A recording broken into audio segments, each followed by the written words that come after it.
Hello. Good morning. Good afternoon, everyone. Hi. How's everyone doing? I guess good morning, good evening, good afternoon, good night, wherever you are. I'm doing tired. I was actually I was awake. Really, I slept a lot last night, but I've been awake since maybe 7 a.m. And I actually was playing League.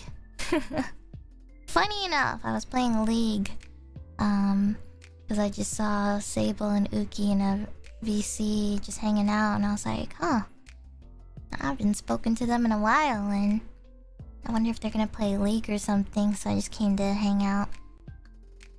And then I got on my GP account, and we ended up having a 5-stack, so we just played for a little bit. It was a really long time since I like hung out or played League with anyone, since everyone's on GP region. So luckily though, my ping wasn't that bad. It was 130 ping,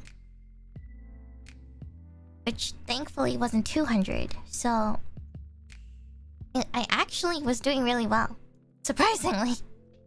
I wasn't doing great top lane though, because that was like the assigned role I had initially. But then I was like, Sally, can you switch mid lane with me? Because I really can't do top lane at all. So then we switched, and then all of a sudden I did so much better, and I was like, oh my god, I'm in my comfortable roots.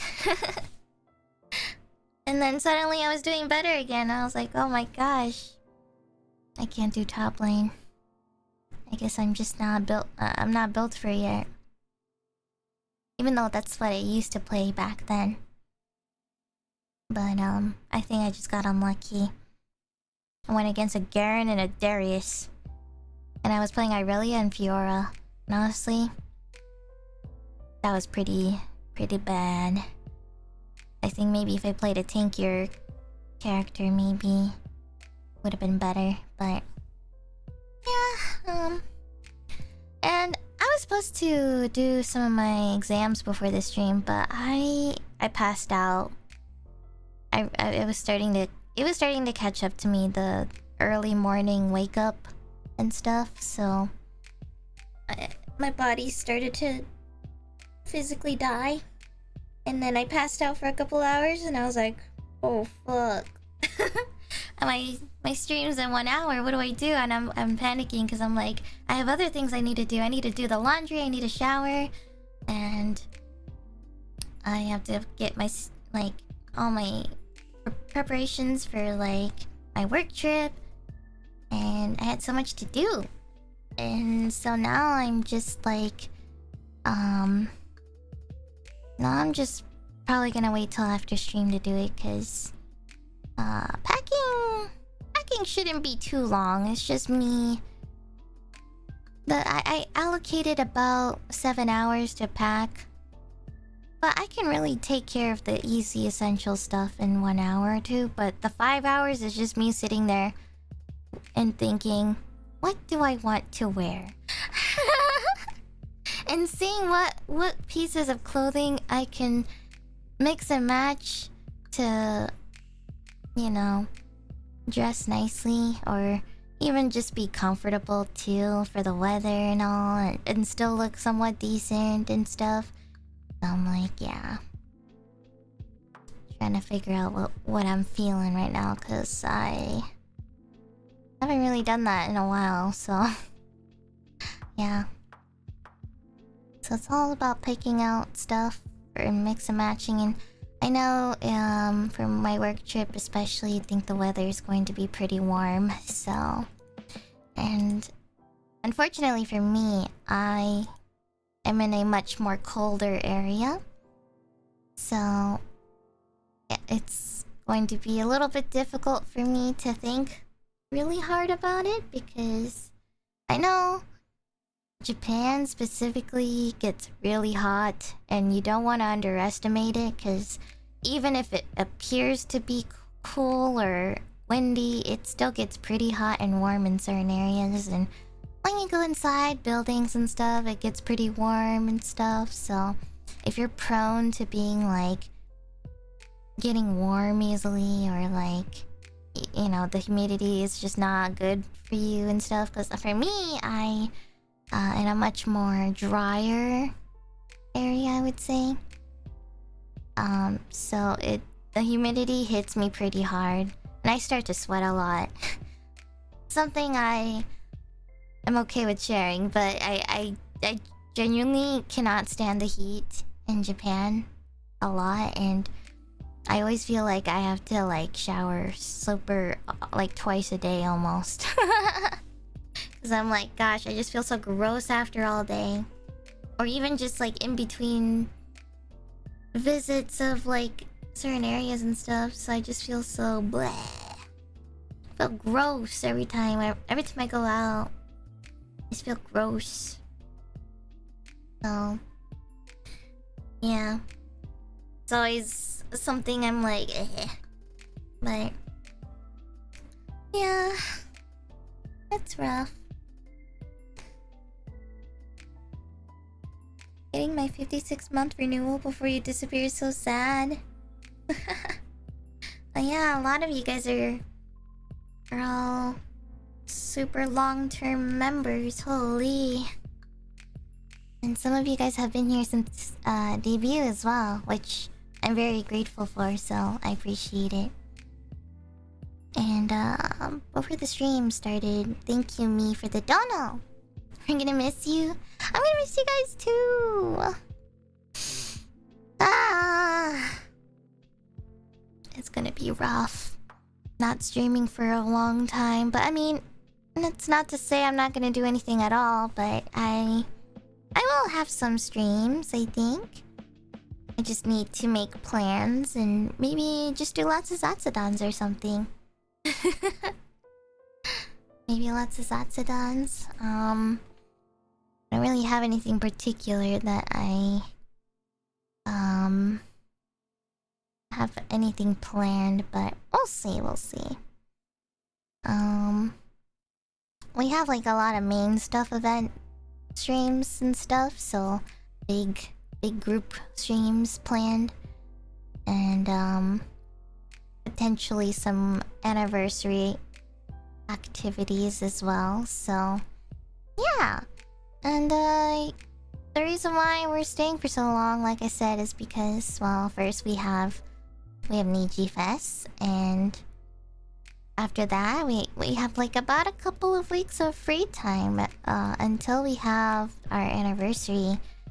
But in between or during those 2 weeks, I'll see if I can plan some streams, and hopefully I can potentially have some equipment to borrow from the staff and stuff to use and stuff, so yeah. But for now I will not think too hard on it though, because right now I'm overwhelmed and stressed. The phrase free time is now forever tied to 100 line for me. Oh yeah, every time I see free time, I think of that game too.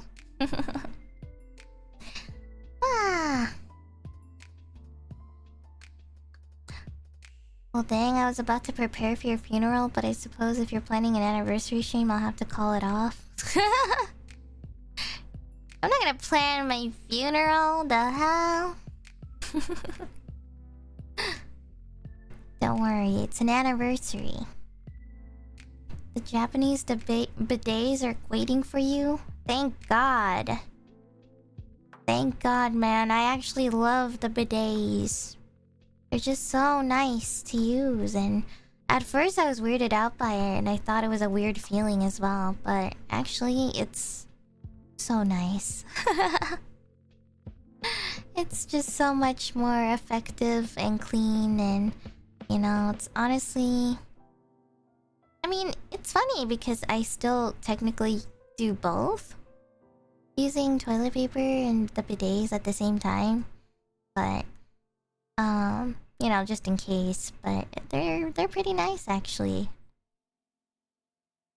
I do feel like they are a game changer. I especially like the fancy ones where it plays sound effects and music. If you want privacy, if you don't want people hearing you pee and stuff, you know? I think that's like... Those are like the really cool ones in like the public restrooms. The one thing I will say about Japan is the public restrooms all feel really nice. It doesn't feel like crap. I think the public restrooms in Japan are pretty nice. The heated seats are clutch. Ooh, true. Yeah, the ones that warm you up.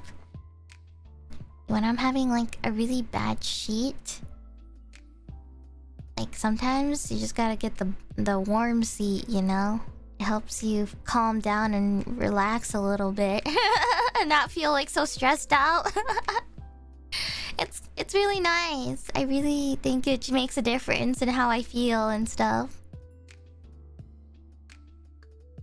The one thing I will never understand though, and this is not in Japan, but just a really random thought, but I've seen like people like decorate their bathrooms and stuff and make it look super aesthetic and fancy. But the one thing I will always be against is the furred seats, like the fur seaters or whatever. It's like they put like a cover on it with fur. I don't get that. I think that's weird. I think that's weird. Sitting on fur? That sounds unhygienic. Yeah, I just feel like, yeah, it feels like it would catch... I feel like that stuff would catch on to things, I feel like. Even when there's nothing there at all, I feel like, you know, it's already dirty. When there's nothing there anyway. So it's like, I feel like just adding the fur texture makes it even difficult to clean or like figure out whether or not it's safe to sit on. So... yeah, I don't like those. I've seen people put it on and I'm like, I mean, it looks cute and all, but like, I would not sit on that. I just think it feels weird. I would feel like I'm sitting on a couch. And at that point, I don't think I would be able to use the restroom feeling like I'm just sitting on someone's couch. So, yeah. But hey, if it works for you and you do clean that every day, well, I guess live your life. Maybe you just live by yourself and you maintain it every day for some reason. But if you're happy, then that's good for you. But I'm a hater, and I will not hesitate to say my opinion. So yeah. Oh, also guys, I'm sorry, but I do need to get up for just a moment. I put some clothes in the washer and I believe it's probably already done. And I need to transfer it to the dryer, so I will be right back. Marie! Got to stay up just enough to catch a bit of the stream, yippee. Have a good work trip, fish. I hope you get plenty of rest in between too. Ganbare. Thank you, Marie. Oh my god. Perfect timing, because I was literally just about to get up and transfer my clothes into the from the washer to dryer. Thank you, Marie. Oh my goodness. It must be late for you. Get some sleep, girl. Make sure to rest, even though I should probably take that advice as well, but I'm not gonna lie, I could totally take a nap right now, but I don't think that's a good idea, because I still need to take care of my school stuff, and I need to pack. I don't want to pass out, wake up, and feel like I have a few hours left. of the day to think about all of it and do things last minute. So, but yeah, I will be right back. And I'm sorry guys, but this zatsu will probably only last like 2 hours because I have so much to do tonight and to get ready for, and I'm overwhelmed. But I do want to have a chance to talk just about anything, or how, you know, just hang out with you guys for a bit, talk about whatever's on my mind, and yeah. So, okay, I'll make it quick, I promise. I will be right back. Maybe I'll grab a drink or something to help me wake up a little bit. So, hold on, I'll be back.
Thanks, guys.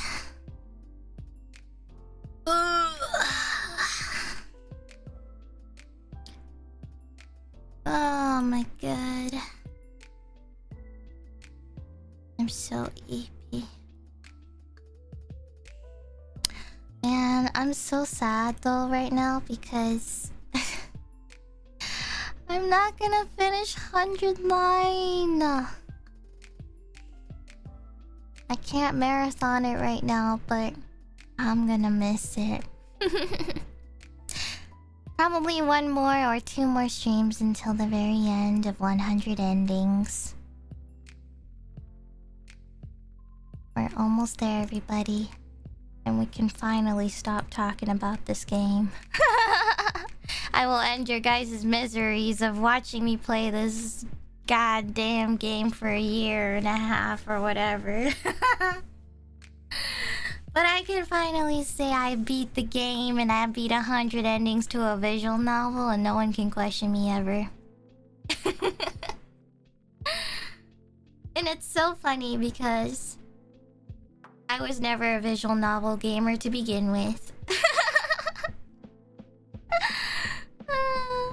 I was never into visual novels ever, and I always hated them. And I was like, nah, there's no way I could ever sit through a visual novel. But yet, I played so many this year, or so many during my whole VTubing career. And I just can't stop. The other one I'm a little curious about, I think Uki played one recently. I don't remember what it's called. I have to double check. I think it's like Until Then. And I really wanted to see what that one was about too. That's like a side thing or whatever. And I was curious about it. I don't know what it's about, but it looks really interesting. But yeah.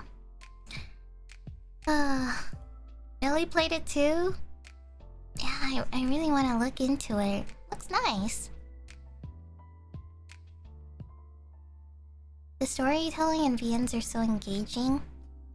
That's true. I'm like a very... how do I put this? It's kind of weird because I am a very empathetic person and I prefer emotional things through a different means. Like, I like when people express feelings through words. I'm not much of a visual type of person, or what is it? Like, I'm trying to think of an example. Because like, I prefer stuff like I've always been a major Danganronpa, 999, Zero Escape, Your Turn to Die, 100 Line type of girl. But I think it's just I really enjoy those visual novels quite a lot because I feel like there's so much character and so much growth that you can noticeably see just through words, and not so much based on the actions very much. So I feel like I feel connected a lot more when people share, or I guess go through the emotions more through words, I guess. And I'm less about the action stuff, I guess. Like, I don't know, maybe like turn-based games or something. I'm not really sure how to describe it, but I don't have an example to think of right now. But it's just like, I'm not much of a action kind of I mean, I like action, but it's like a different reason of why I would be playing that, you know? If I'm playing action, I'm playing for the action, less about the emotional impact that it has. There's some exceptions though, and sometimes I'm okay with it. I think,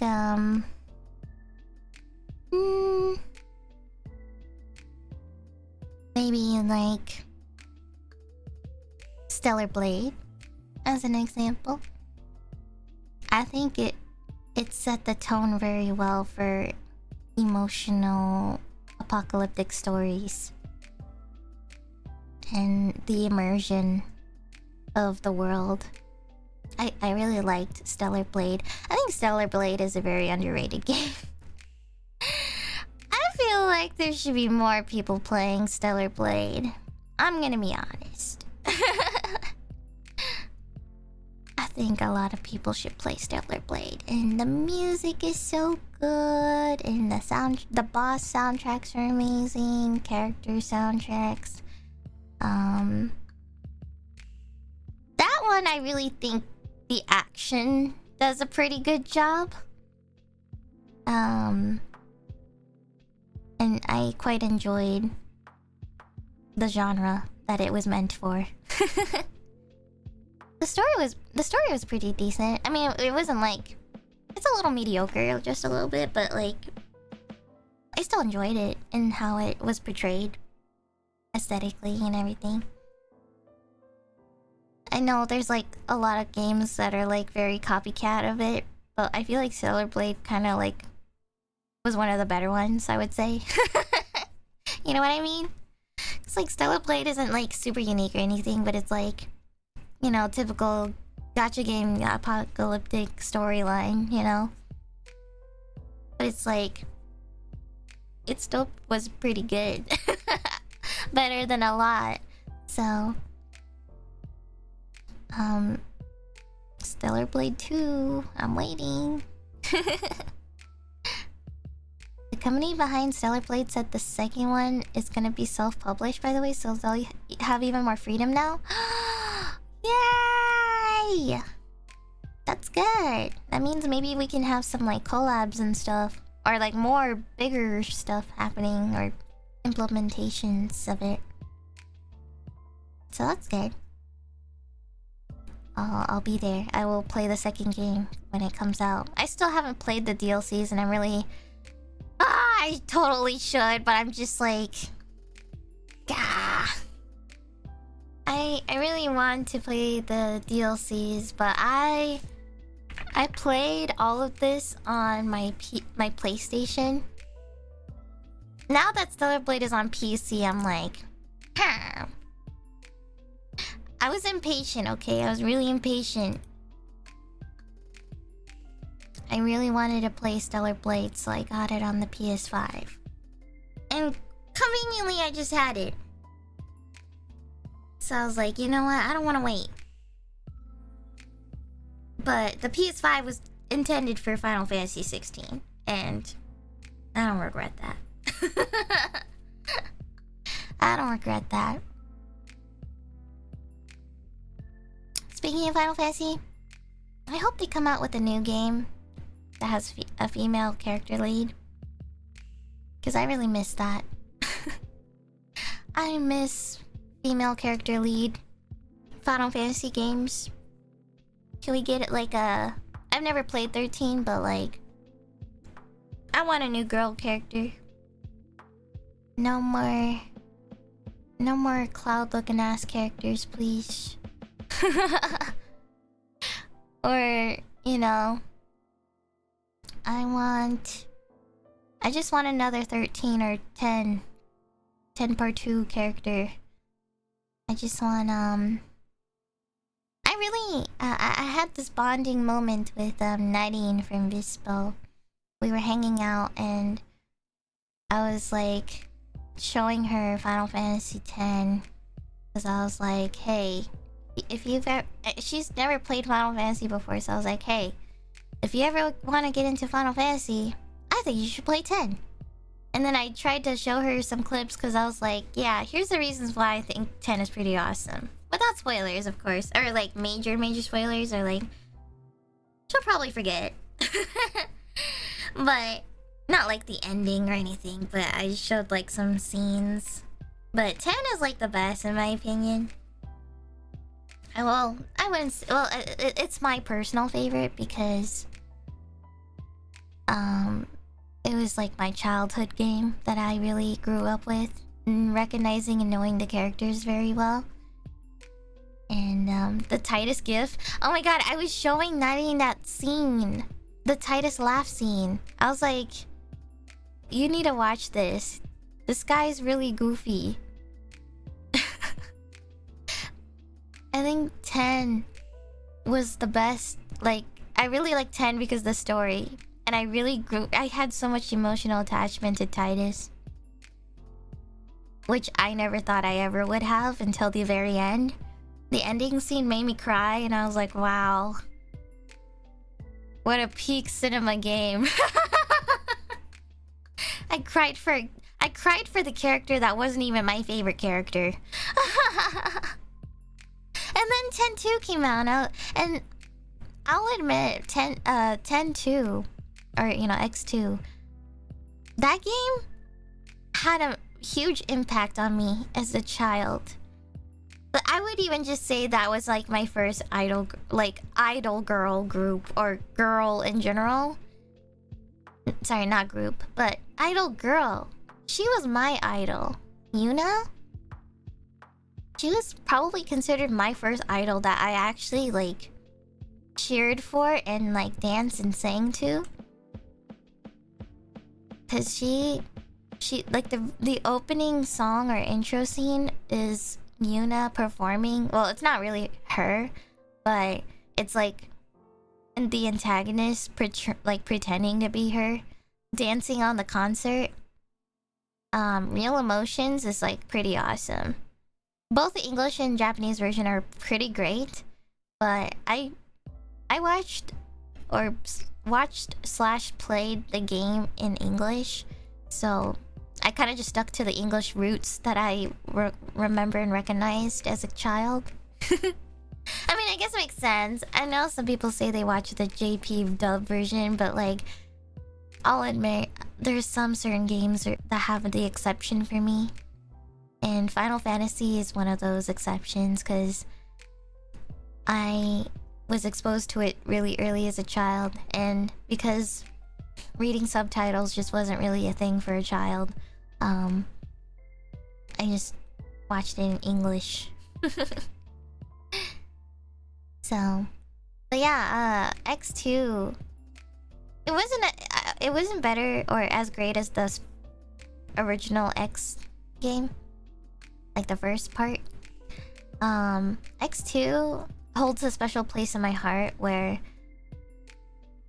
it was just having girl power and girl boss, and I really enjoyed, you know, female lead character with her two best friends. Like, I thought that was like so awesome.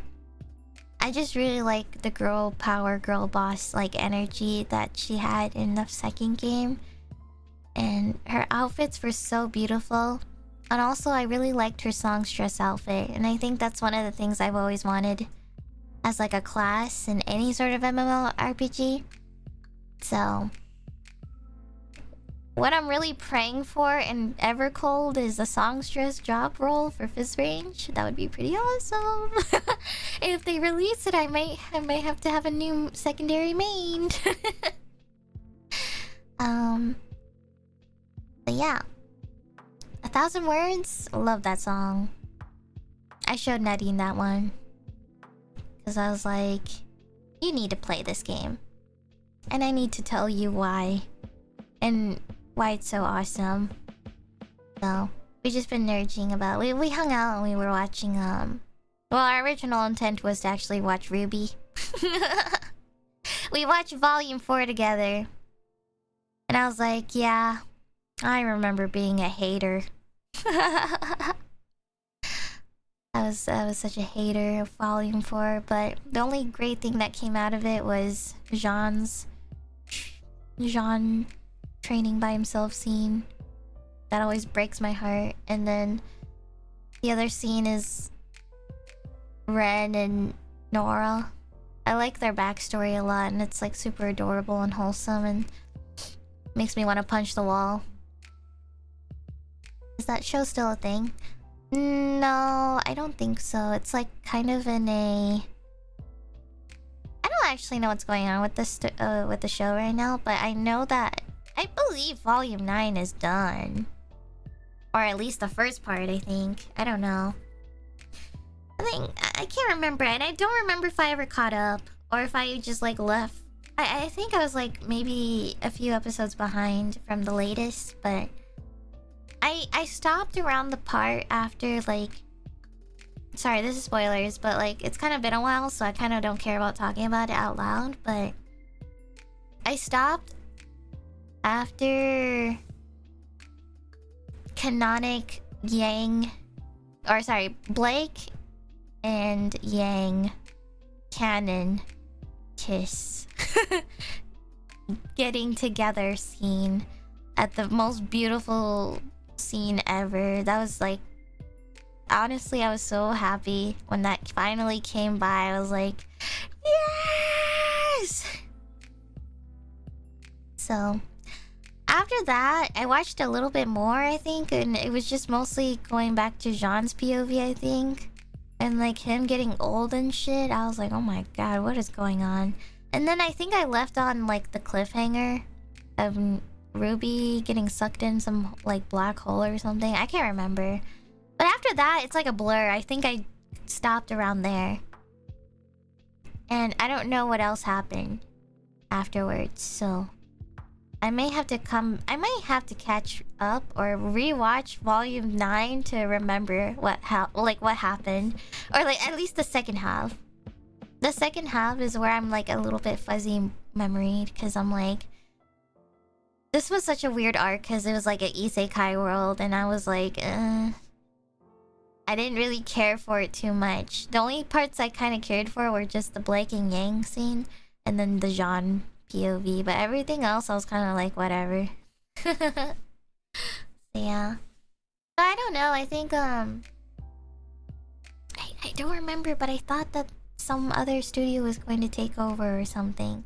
I just hope that my wishes for Ruby is I just hope that it gets put into the right hands eventually, because like, I mean, Rooster Teeth, I mean, they carried the rest of the series on their own, but like, I'm just a hater because I want the original Monty Wall animator to be back, but unfortunately he has passed. So they had to do what they could, but it was never the same ever since. It was never the same ever since, and I was really upset, but I was like, whatever. The story's still somewhat interesting though, because I was always interested in Ozpin's story anyway, so that's the only thing I really cared about, and I just wanted to know what happened with the rest of the cities, and there was like some minor parts I was really into again. I like Jean's character a lot. He gets he has a lot of character development, and he becomes less of a goofy comedic character, but I think that's valid though, because considering all things that have happened to them, it has been a very depressing arc since the school days. So, but yeah. Oh yeah, that's right. It's like in limbo right now. I guess that's like the better term for it. Yeah.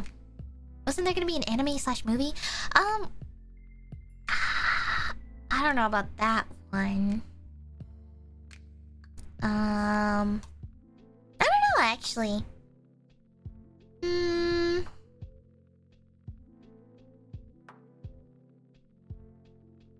Yeah, I don't know.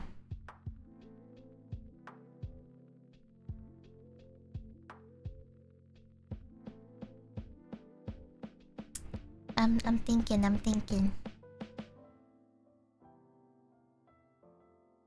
Oh, Ice Queendom? Oh, that's what you're referring to. Oh, I watched that one actually. I wanted to see I wanted to see how good it would be.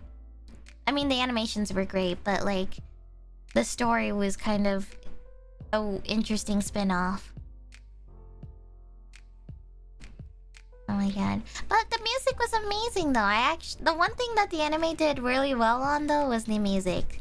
It still stuck very well to its amazing music.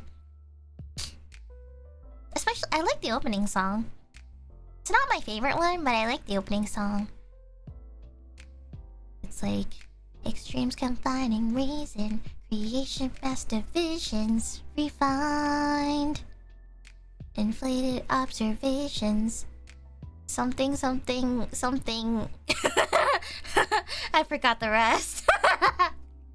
But it goes like that. Something like that. But those are even like my favorite ones though. The best Ice Queendom songs that I recommend you to listen to is Capabilities and wait, hold on.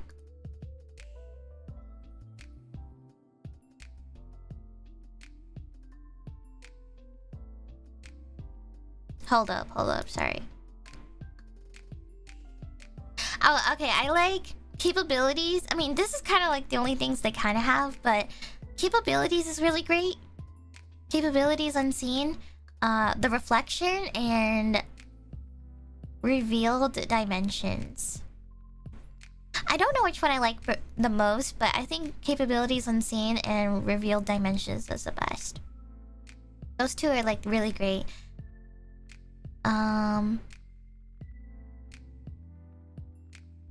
I really liked Revealed Dimensions a lot because that was like peak Weiss moment.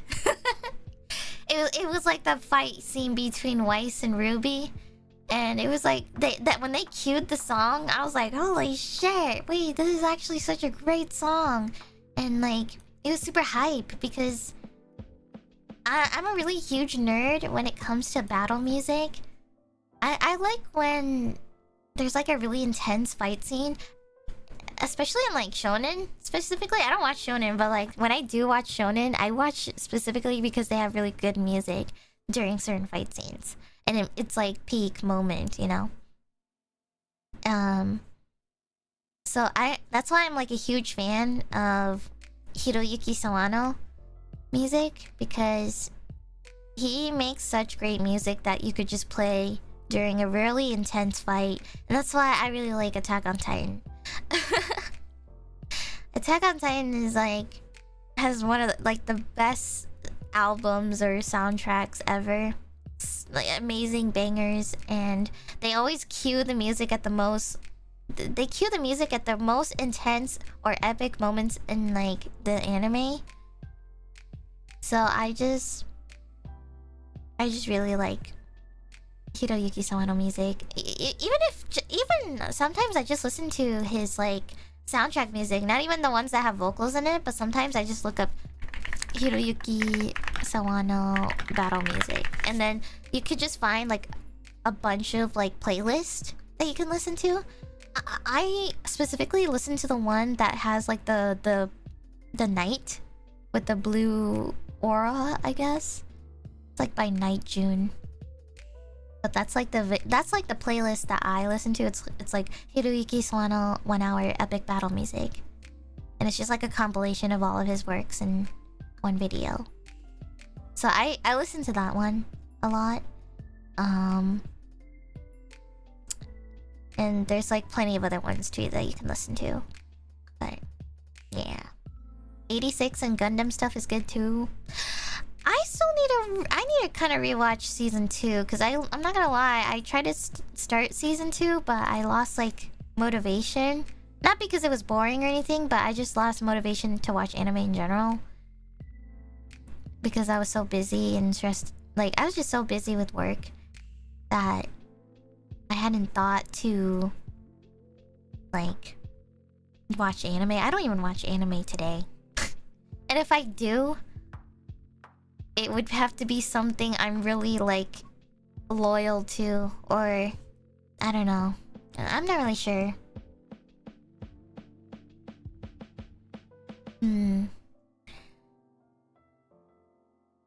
They're taking 86 out of streaming platforms. I saw that post actually. I saw that. And that's unfortunate, but maybe I gotta catch up soon. But yeah, 86 though, I really like the music a lot. I should probably I think my favorite song from 86 is let me see.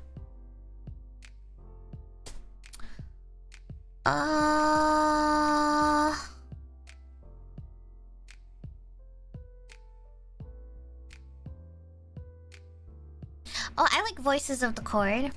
Voices of the Chord is really good. I also like Avid. Avid is also really good. I actually don't remember. I thought I had a specific OST I liked, but I can't remember. I have to listen to all of them.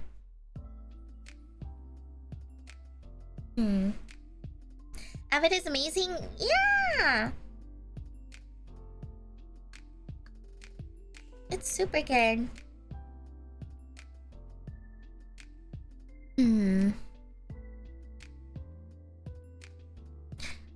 I'm trying to think if there was like another one that I really liked, but I can't remember the names. But it's always like their peak. It's always their peak battle songs where it plays in the middle of their...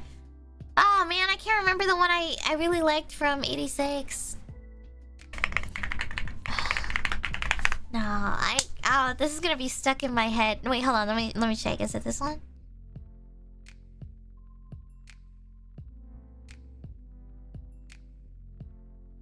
Oh yeah! Wait, no! My favorite song from 86 is The Answer. Wait, I'm re-listening to it right now.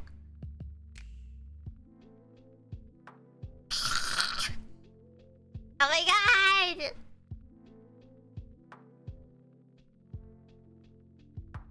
Oh my god, wait.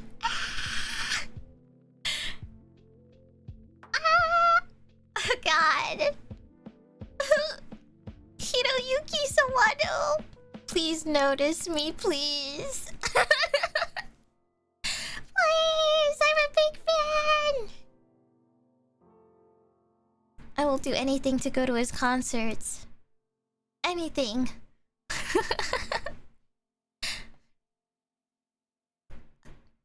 I just really like...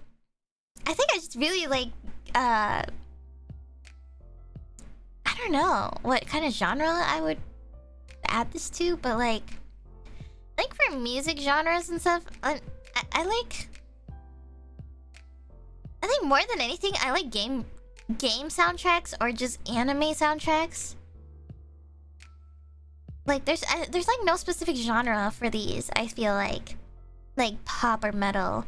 I just really like battle OSTs, or like if it's like a gaming soundtrack, like it could just be from any genre really, but it's just specifically from games. Like I really think Final Fantasy 16 had a really great soundtrack. And the one I listen to specifically the most is Finding the Flame, I think. FF16 Find the Flame. And it's not even like a vocal song, but it's like a soundtrack, basically. It's like the Clive and Ifrit theme. And it's I think that's like such an epic battle OST. Yeah! Soken? Yeah, Soken's the one who composed these. That's why I really want to go to his concert. His Final Fantasy 16 concerts. Some of them are in Tokyo, or like I think some of them are in other parts of the world too, but I just never had the opportunity. But yeah. Fire Emblem OSTs. Wait, I've always wanted to get into Fire Emblem. I just never... I didn't know how to start though. Or like... I feel like it's one of those, it's like... I don't know how to get started with it, I guess. Because I feel like there's like multiple games. And I'm not really sure where to start.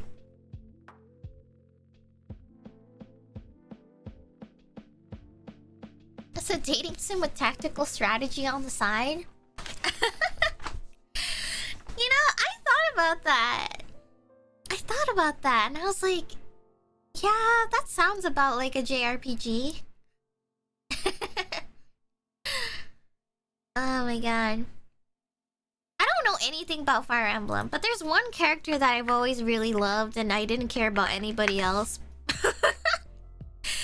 There's only one character I will play the game for, and it's Azura. Azura is my #1 favorite character. I don't even know who she is or what she is in the story. But I like her because she's like a songstress, I think. If I recall. I think she's like something similar of like a songstress princess or something. But she's really beautiful and I like her. She's like the type of character I would like to look like in an MMORPG.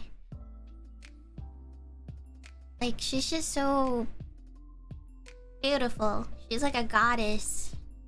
And I really specifically like her music. What is it? Azura song. Oh yeah. Lost in Thoughts, All Alone. I like that one a lot. And I like both the... I like the light version and the dark version. Both of them. Actually, I might be a little bit more biased towards the dark version.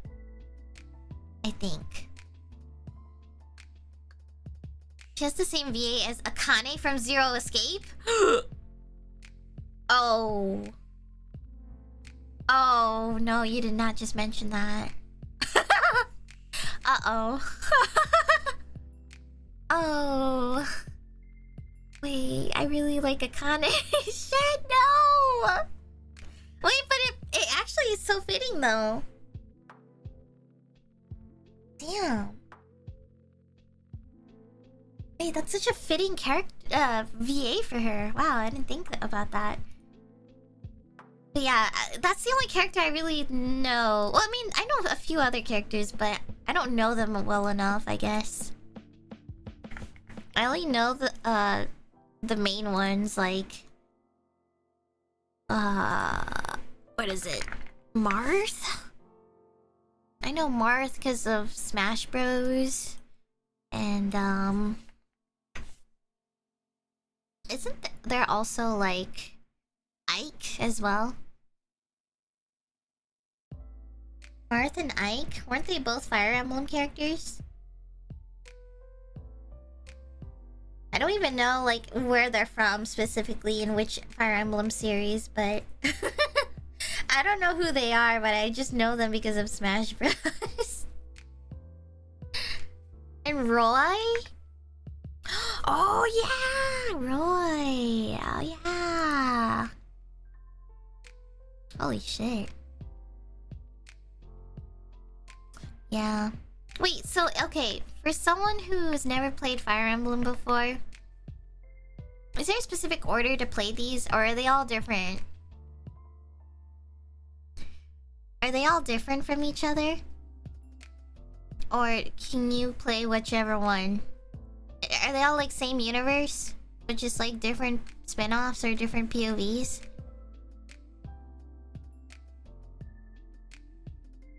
All different except the Wii games? There is an order?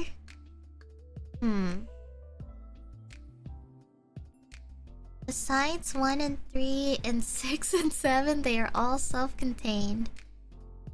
Oh. Only the Ike and Marth games have orders. Oh. Okay, so as a first-time player, what do you recommend as the first Fire Emblem game to play? played a little bit, but I don't remember which one. It might have been the one on the DS, but I can't remember which one.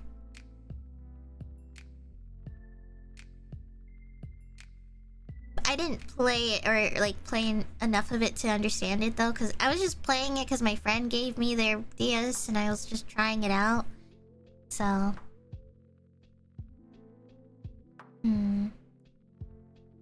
3 houses at this point? Okay, let me see. Whoa. Big on 3 houses? Really?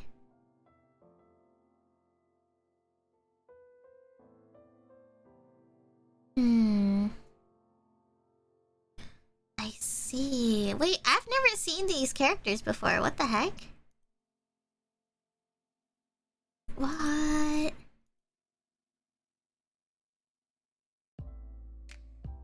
Whichever has the characters that interest you the most? Well, I already mentioned I like Azura, but I don't know if that's like... I don't know which one... Wait, Fire Emblem Fates? Is this the game that she's a part of? I don't know if that's like a good first time Fire Emblem game. Fates has 3 games? Oh god, I had a feeling.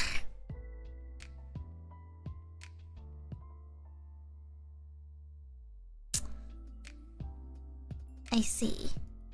They're more of a Pokemon version. Oh, I see. Well, I mean, I don't mind playing whatever. I just want to play one that gets me the most interested in hype. If you know what I mean. I feel like...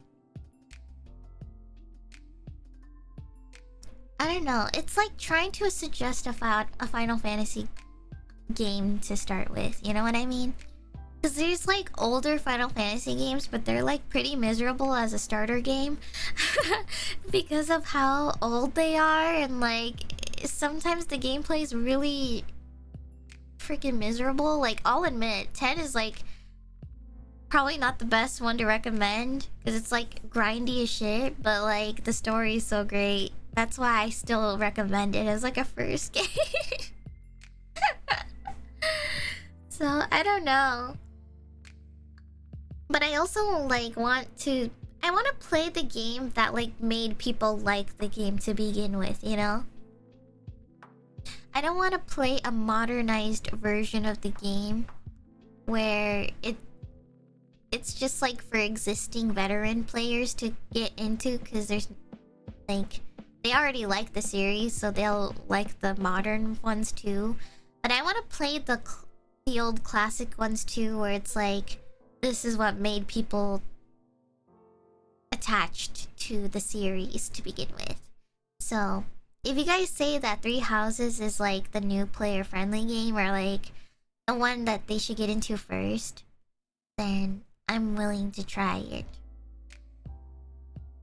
So the older Fire Emblems had permadeath only? Oh,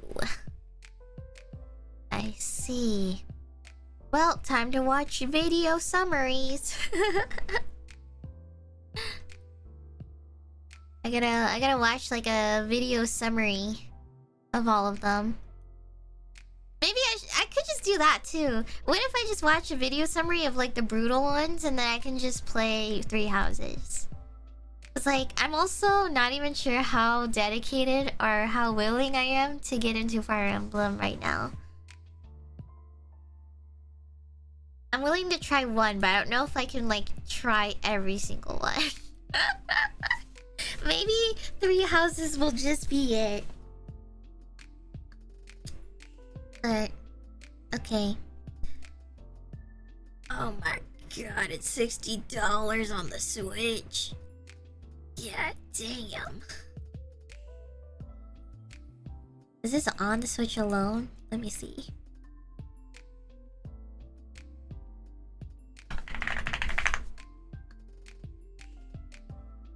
Oh.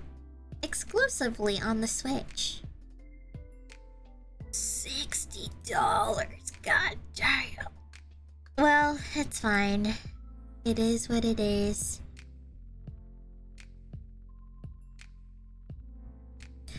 I recommend Awakening over Three Houses if you want to get into Fire Emblem, but for a one and done, Three Houses is probably better.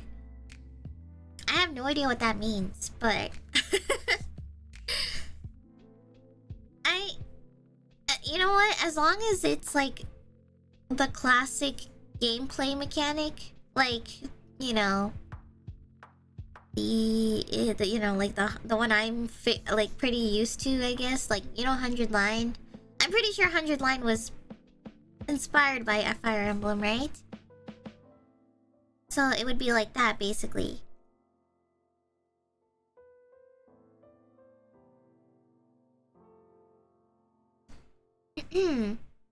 Oh, Awakening is closer to the true Fire Emblem format. Three Houses takes some liberties, but at its core it's the same. I see. Okay, wait, question. Do you guys like Fire Emblem because of the gameplay or because of the story? I need to know what I'm getting into. I need to know if I should be seeing it from the action perspective or the story perspective. Both? Oh, okay.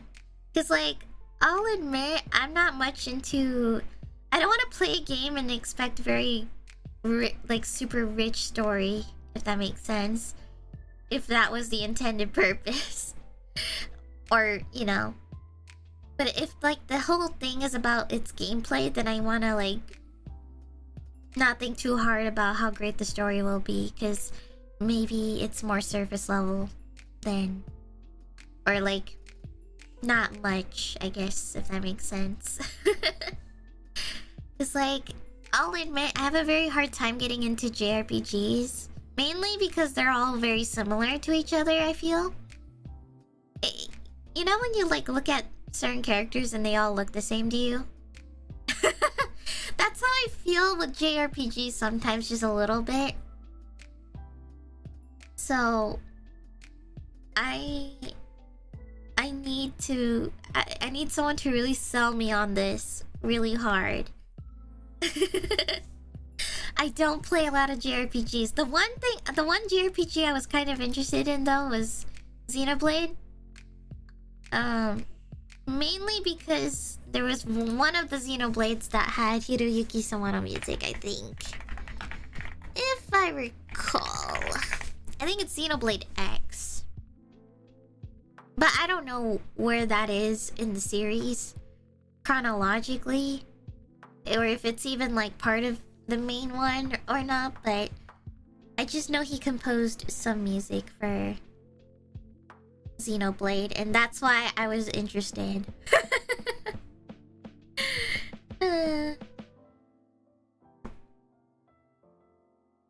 You might vibe with Xenoblade. The combat is kind of MMO-esque. Yeah, I'm sure Elira would be very happy if I tried the game.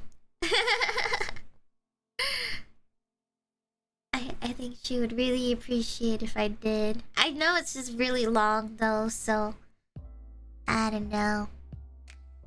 I'll think about it. I still have a lot of things to finish up on series-wise. I still gotta finish the Yakuza series. I gotta finish Pirates in Hawaii eventually, so I can be ready for the next one that they're coming out with. What was it called again? Something Heaven. But I'm ready.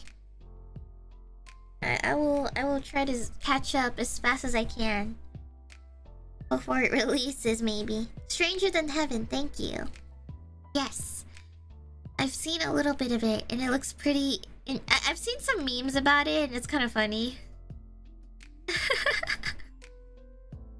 I've seen some picture memes of the game where it's like, this is the cast. Like they'll use like some other characters that look similar to like the cast that they hold up for, basically, and it looks kind of goofy. So yeah. It's just like a really like out of place character cast, I guess. Or just like super random, I guess.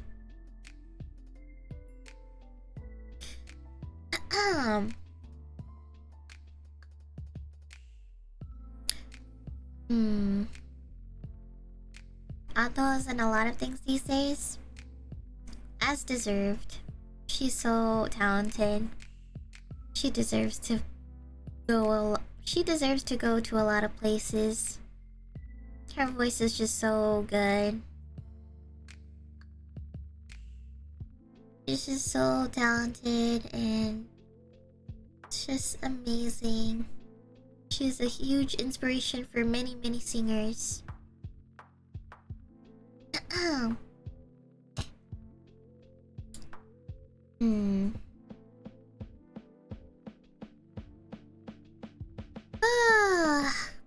gonna be so sad, guys. I'm really sad already because there's like a couple things that I was invited to but I couldn't go because what is it? I'll be gone and on my work trip, so I was like, I'm sorry, I can't join. I think I was invited to K-Sera's like birthday stream, but I told him I was gonna be gone. I think he was gonna do like a bunch of collabs and stuff, and I was like, no, I'm gonna be gone. No. So I'm sad, and like all of my friends are gonna be there too. Like the rest of District V people are gonna be there, so I'm like, no, no. And like Hysteria was like talking to me in VC. She was like, take me with you. And I was like, I'm sorry, I'll bring you with me on my phone. I'll take photos and stuff. I should send a birthday message.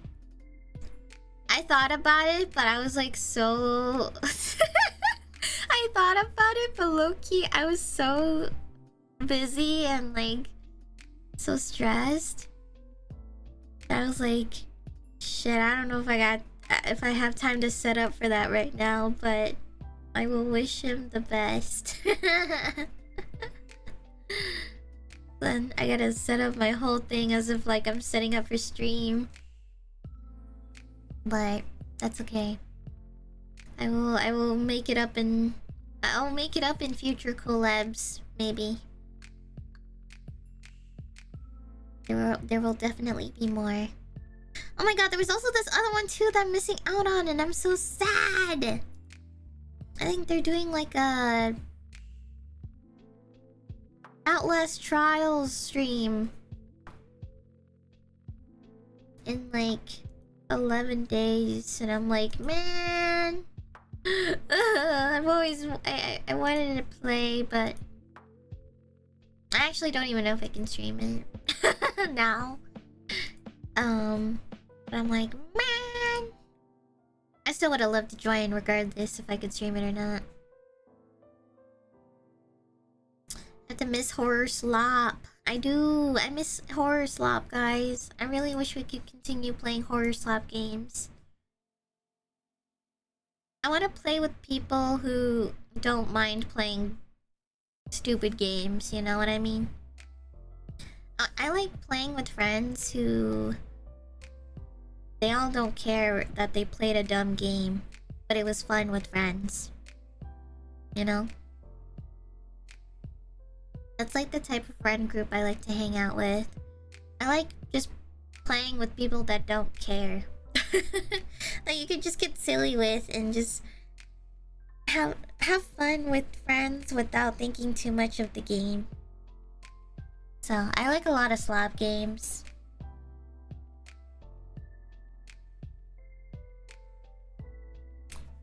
And that's why I like playing Roblox. Roblox is the best way to play slap. Any slap, really. They're all just like quick and easy. There's some long campaign ones too, but those are pretty rare. Or like the more popular ones. But any Roblox adventures lately? Not really. I think the last time I opened Roblox was just to go to the spa or like the onsen. I think there was this one day where I was like so stressed out that I was like, God, I can't even go to a spa in real life, so I'm just gonna go to one on Roblox with spa ASMR ambiance noise. And I'm just gonna live the experience through that. You didn't play in the Tesla? No, I didn't want to. It's not my car or anything. Oh my god, speaking of the Tesla. Oh my goodness.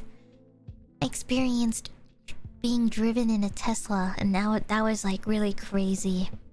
I watched the whole thing just drive on its own, and I was like, whoa. This is what I need.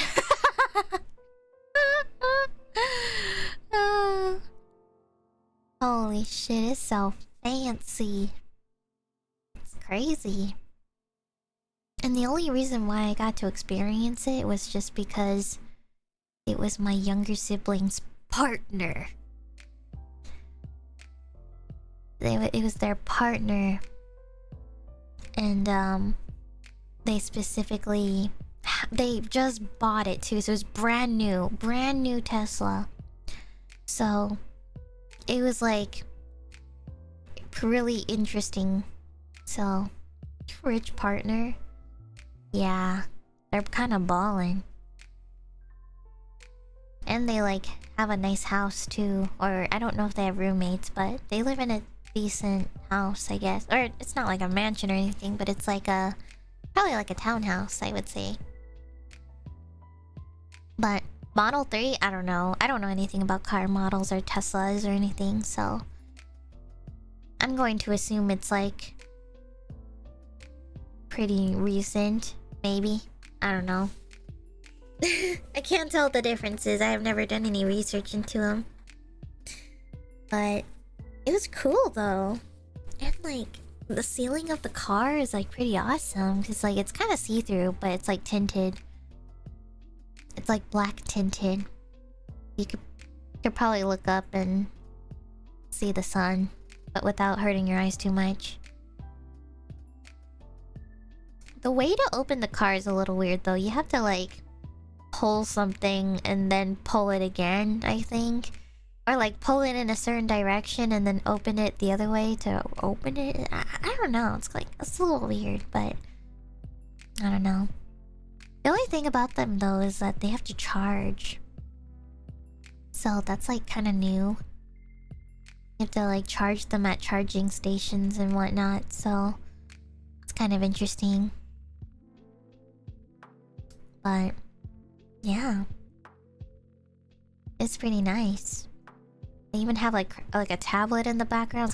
It's got a big ass tablet in the front and then a smaller tablet in the back, where you can like adjust the heat and temperatures and stuff and whatnot. It's like really crazy. But yeah. And now ever since my parents like got to see it too, they were like now interested in it as well. And eventually they had interest in wanting to change to a Tesla as well. So I was like, damn. Everyone want a Tesla. But I can see why though, because like it does everything for you. It even parks for you. It chooses your parking spot. It like has detection of knowing what's around and shit. So it's just like, god damn. It's kind of crazy. The only thing about it that I've heard that could be difficult is sometimes it makes like risky judgments sometimes, so it can be like a, you know, it can be a little wonky because I think sometimes it doesn't know exactly if it's like if it can like squeeze in a turn while there's cars coming by. So yeah, there's just like a couple wonky things where you may have to switch there and there, but most of the time it does a really good job. Like I think Tesla's even like can detect like school buses and stuff, and they'll like wait, or like pedestrians and stuff like that, so it's kind of crazy.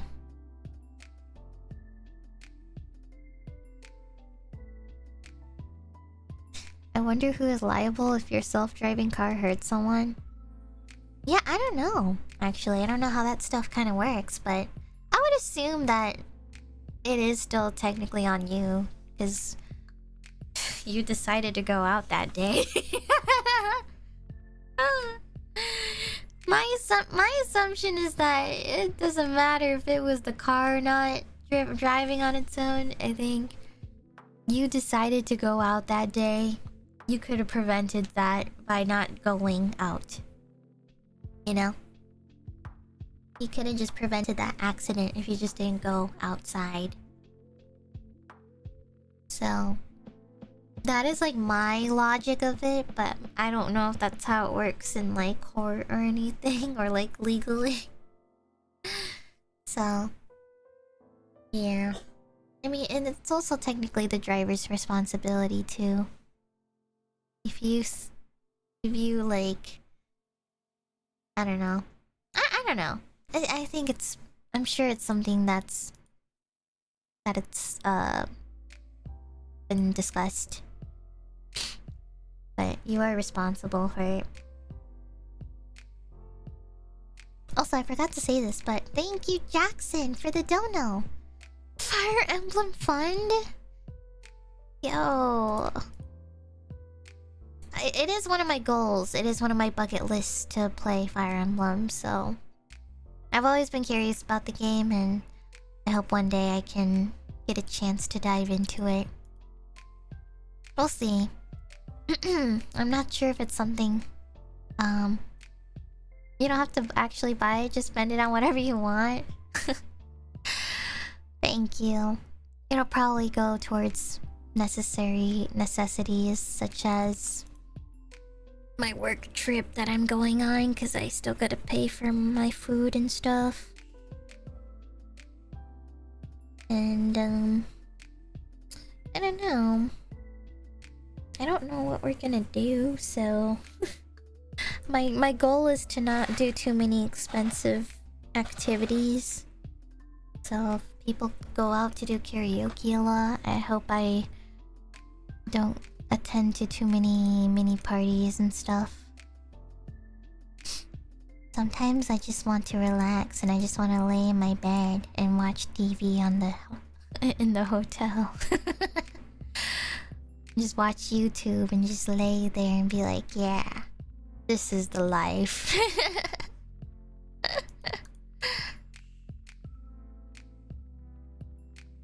Oh, and I do need to check out if there's like any sort of oh, I really want to go to the Eorzean Cafe again. Yoshinoya and Saizeriya. Oh, I always go to Saizeriya at least once when I go to Japan. I don't go there frequently in one trip, but I always somehow end up going there at least once somehow. I don't think I've ever actually gone into Yoshinoya before. I think I've had some similar ones though.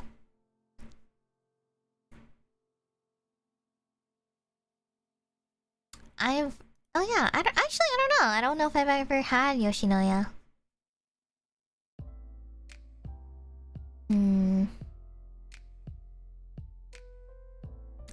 I hope they can expand in like more locations in the US. I know there's like one location in the US, which is California, but yeah. Am I planning to get my hair done while I'm there? Yes. But like, I'm gonna be honest, I tried cutting my hair not too long ago. And I think I may have cut just I wouldn't say that I gave myself a bad haircut, but like, I feel like it's a little bit uneven. So there have been some ways to kind of make it seem okay, I guess. But I did cut my hair recently, but I think I may have cut a little bit too much on one side. So I'm like, I booked an appointment anyway, because even though I cut so much hair, I wonder if it's still salvageable to make it still bearable to like, eventually when it grows out, hopefully it'll just grow out to be what I wanted it to be. So I decided to book an appointment to see like, hey, you know, can I like do something about this? Can it be better? Can it be better than what it is now? Basically. I know I cut a little bit too much, but you know, if there's any way to salvage this or, you know, make it better than it is now, then that would be super awesome. So I think that's what I'm going to do.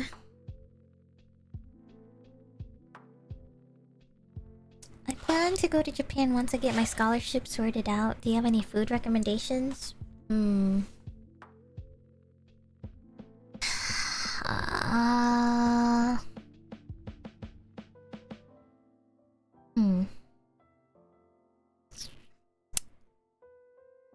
That's a tough one.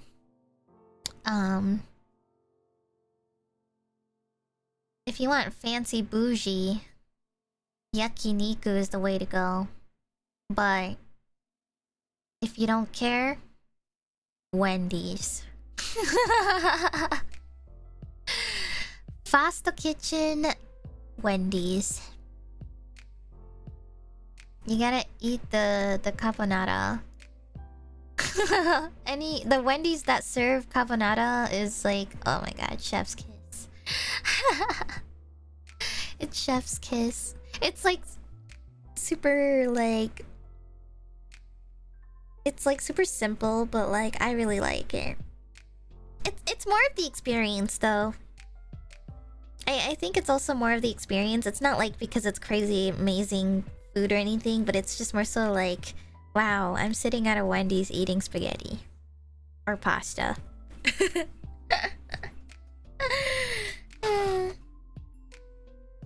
What is the best kombini chicken? Famichiki.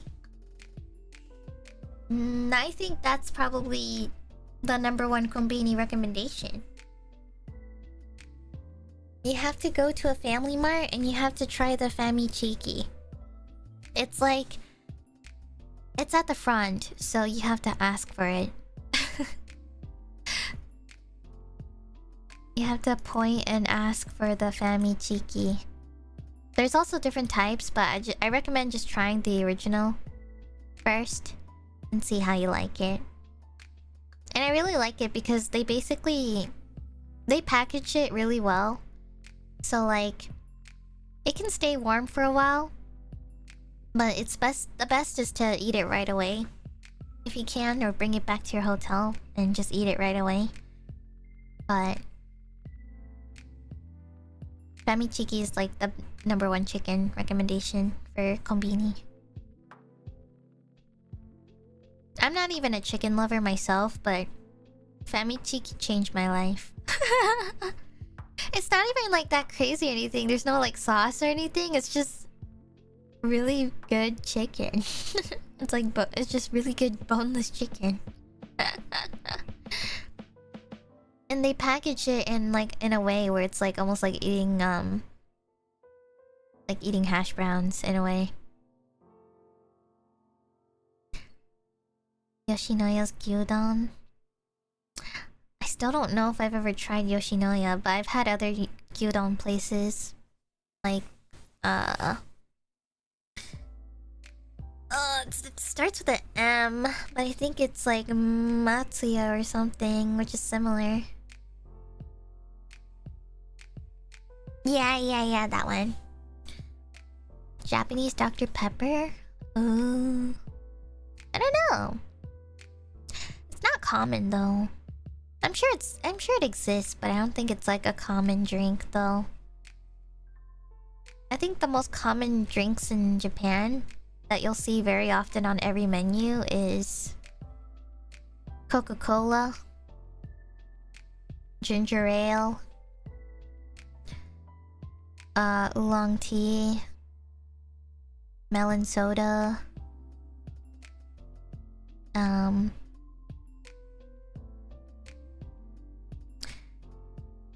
and just a bunch of teas. It's all teas and like, yeah, I don't know. But they're all similar. They always all have similar drinks at each one, so don't expect much. If you're trying to experiment, you probably don't wanna, or like you would have to go to like I don't know. Well, if you're trying to experience soft drinks, probably not restaurants, because they only probably serve like a small section of it. Konbini is the place you want to experience soft drinks. But in terms of going to a restaurant, you probably would want to experiment with the actual alcoholic drinks more than soft drinks or any other type of... I think coffees and teas are like the more variety of options, but for soft drinks they put very few options, which honestly could be like game changing when it like, I feel like if America followed a similar approach, maybe we would all drink more healthier stuff. Just like limited options in certain certain sections, I feel. Try everything at the Saizeriya drink bar and see what you like. Yeah, I mean, they just kind of have like all sorts of stuff, like apple juice. And like, I don't know, they just have all sorts of basic drinks from that you would find at a fountain drink machine or whatever. It's funny because Saizeriya, I only get apple juice.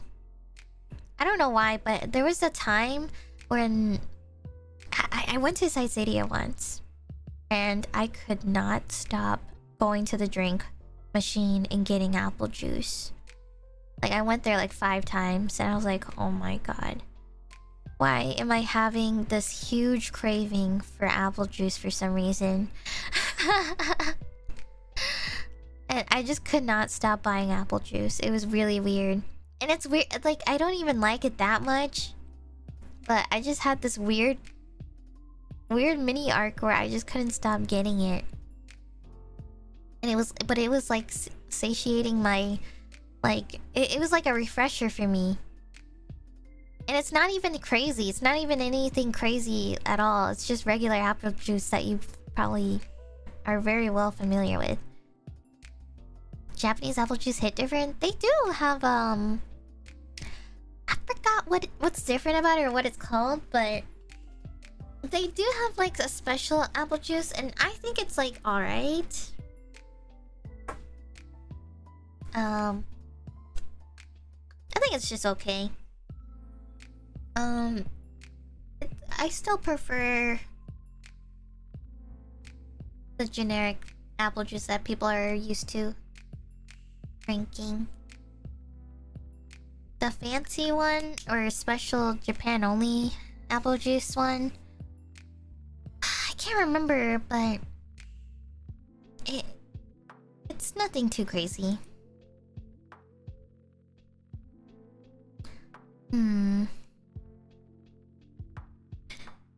What other food stuff? I mean, if you plan to go to like collab cafes or like really pop cultured stuff, just don't be super amazed, guys. All the places that have very decorative food, don't expect too much, I will say. The one thing I will say is in Japan, they are really great at artistic food. Like, they have very artistic, decorative food, and they'll make them look super adorable and cute. And like, there's like themed cafes like Pokemon where they have like, I don't know, Pikachu rice or something. Like, I will say just don't expect much from those type of cafes, cause like it may look cute, but don't expect it to be high-end food or anything. It's like pretty mid food. And like, I wouldn't go out of my way to eat those for the food specifically. It's more so for the experience of just for like taking photos and being like, oh my gosh, I just ate like a Final Fantasy 14 boss character meal, but like it was like mid as heck, you know? So it's more so for the experience. So if you ever go to Japan, and if you want good food, don't go to any collab cafe stuff. It's mostly for the experience. Yeah, like Oshikatsu experience. So, and I'm okay with that sometimes. Like, I'm not really picky. And I do like going to places just for the experience. So I'm totally okay with it. But if you want actual good food, you would have to go to like a very local place that you're familiar with. It's nice to have friends that live there already because they know places and they can recommend you places that they've been to and stuff. So,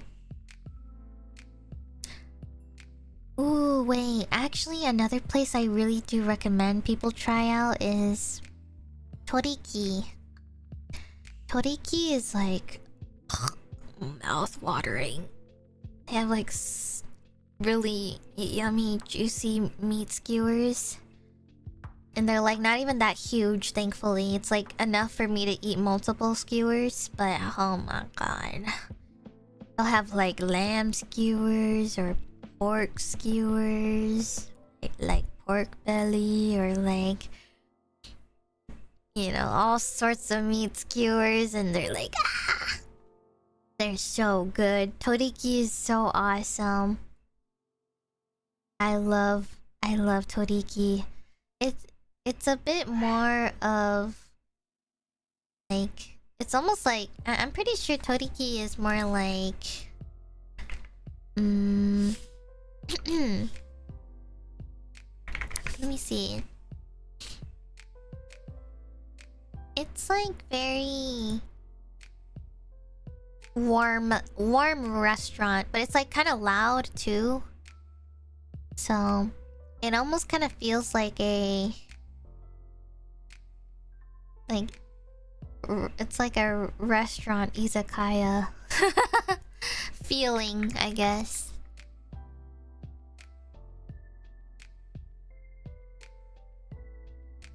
Also, speaking of like, you know, izakayas and stuff, some of the alcohol drinks are like pretty tolerable, I would say.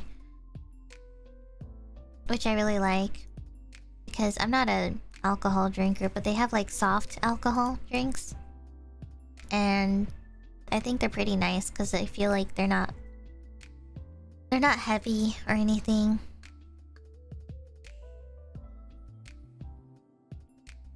It's not really heavy and it's just like super light where you can't even feel a thing. So those are pretty nice. But yeah.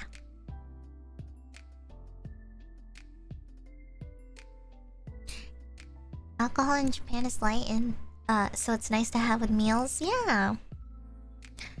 They have soft ones and I really like that as an option. I really wish that was a thing here too. Japanese gyoza also hits different. True. True. And the ramen places or udon hit different over there. Like, I've had some in America and locally, but it does not hit the same in Japan. Or like it hits different in Japan. Like, but I'll admit, my stomach cannot handle it. I think I need to get like a small bowl each time. If they offer it as a thing, I can't get anything large. I can't, like, there's just so much. I get so full easily from ramen because it's like so filling.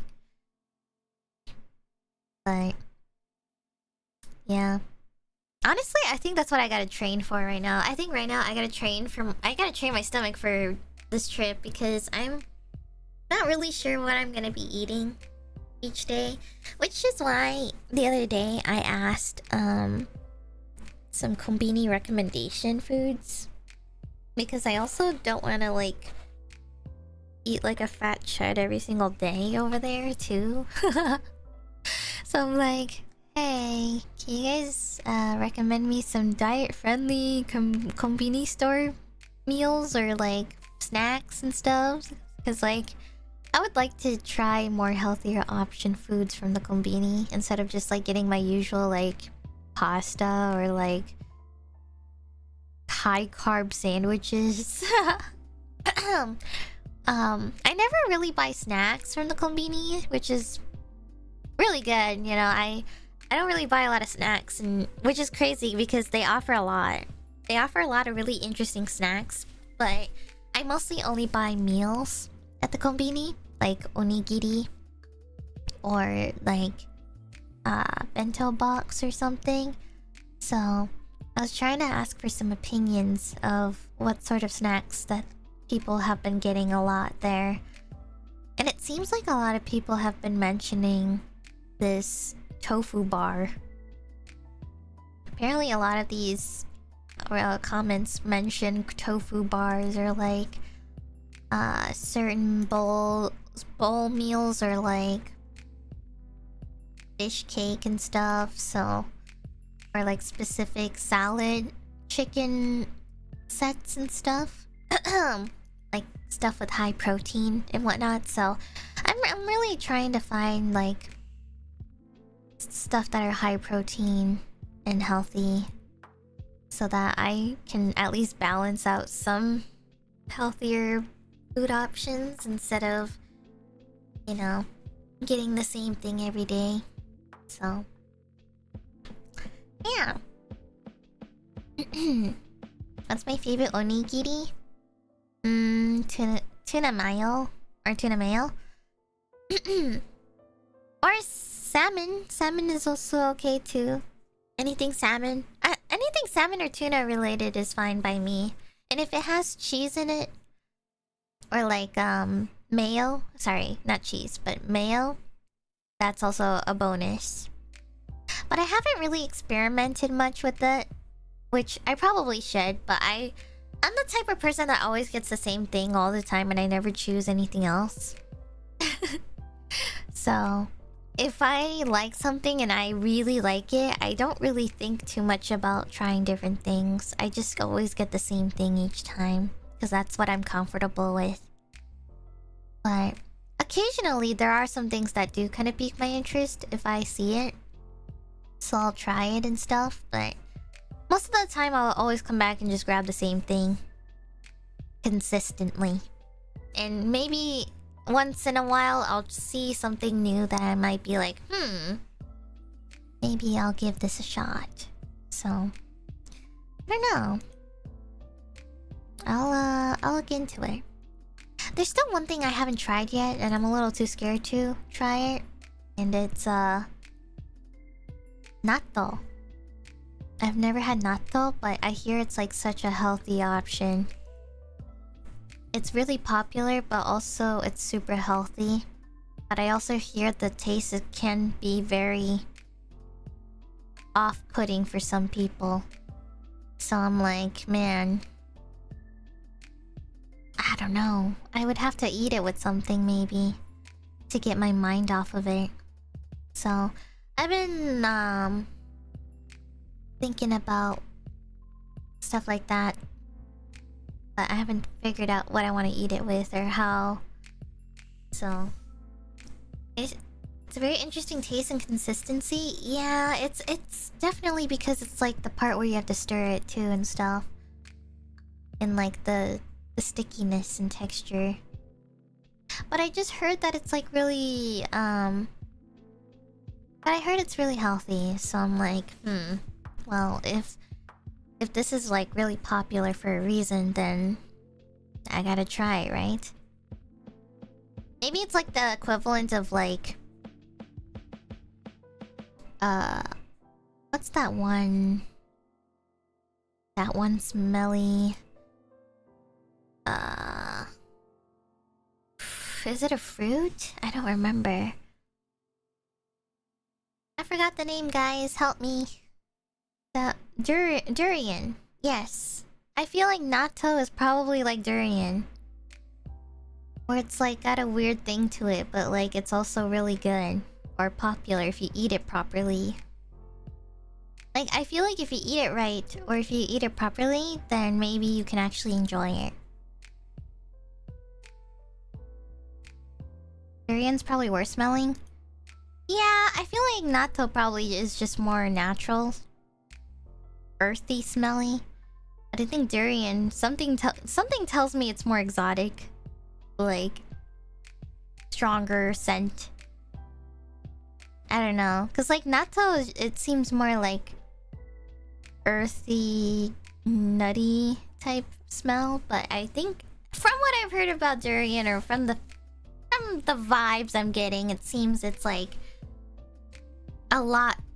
It's like smelling a strong well, it doesn't taste or smell like perfume, but it's the vibes, right? It's probably like experiencing a strong perfume that's really hard to like it's not, it's just, yeah, like very pungent is the word. Blue cheese?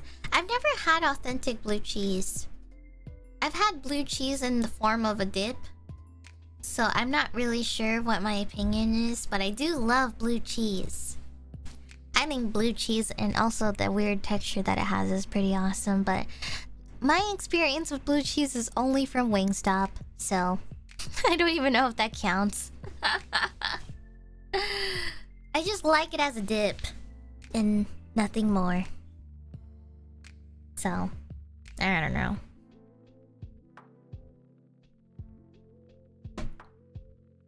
Blue cheese on salads? Yeah. I don't know what I don't know. Blue cheese on salad? That sounds pretty good. Honestly, I have some salad in the fridge right now. Maybe I can add a different type of cheese though. I don't have blue cheese, but I could probably add like cottage cheese or something.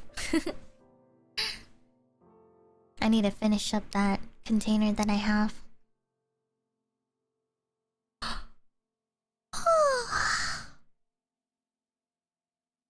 Guys, I feel like I've gotta fall asleep. I'm scared. I don't want to.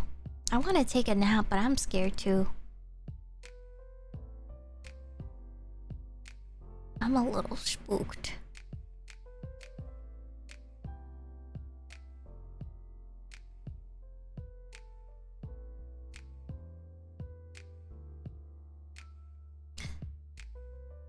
Have a good rest. Don't say that, guys. I need to do my exams. After this, I'm going straight into the exam. I'm just gonna open it up and start. I'm gonna just go all in because I need to get this done by tonight. And then I gotta focus on packing for the rest. Making sure I don't miss anything important. Maybe I'll take a nap, or maybe I'll pack like most things, and then maybe for the last minute stuff, well, I mean, I guess the last minute stuff is like when I just do it in the morning kind of thing, but maybe there will be a point where I can just like nap for a bit. We'll see. I'm not really sure.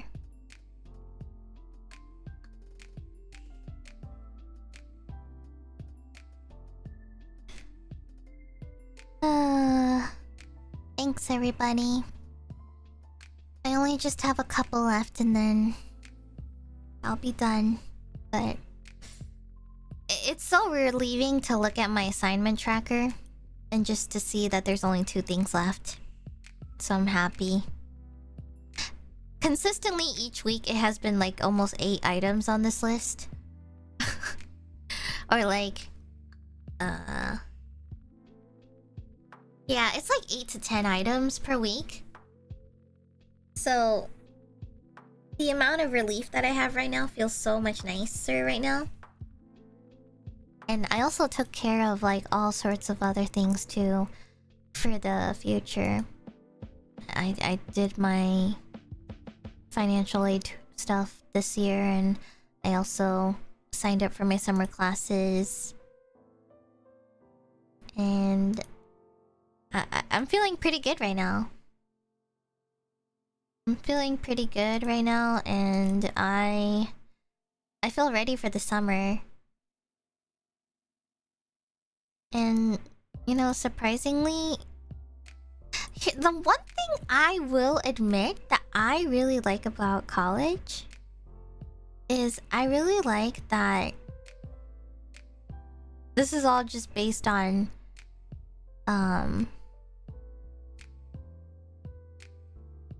what is it? Based on credits? Cause like I really like I don't actually know if this is how it's supposed to be, but like I like that no matter what, even if you aren't like getting a straight A or whatever, I think you still get the credits regardless. So it kind of feels a little bit more satisfying in a way. But surprisingly, I've been doing really well. Like, I think I'm still managing my 4.0 right now. Oh my god. It's honestly kind of crazy. I genuinely thought I wasn't though. There was a point in fall that was like my most miserable experience. I think fall semester was my worst experience. Last year during fall, I genuinely thought I was going to explode. Especially with writing. My writing class was so miserable. That was the class I thought I was going to lose or be a failure of everything. And it was like, it was really rough. But at the same time, I happened to just be the most passionate about that subject more than the other classes, which is kind of interesting to think about. And like I mentioned before, I'm a very emotional or empathetic type of person, and I think we are more emotional feelers more than anything. So writing is kind of up people's alley in that kind of personality type. And I really thought even though this was my most hated class, it was also the one I grew the most as a person. Like, my other classes that I took, it just felt more like taking a math test more than anything. But with my writing class, for some reason, I had the most character development through that one, even though I thought I was gonna fail. And I kind of like thought really hard about it, and I was like, holy shit. Why is it the class I hate the most, I end up feeling more passionate for the most? And I just thought about it, and after like studying more about like my personality type, which being I am an INFJ, being a writer is definitely one of our career options, or more common career options. So I don't know, I've just been thinking about it, like how crazily accurate that feels in a way.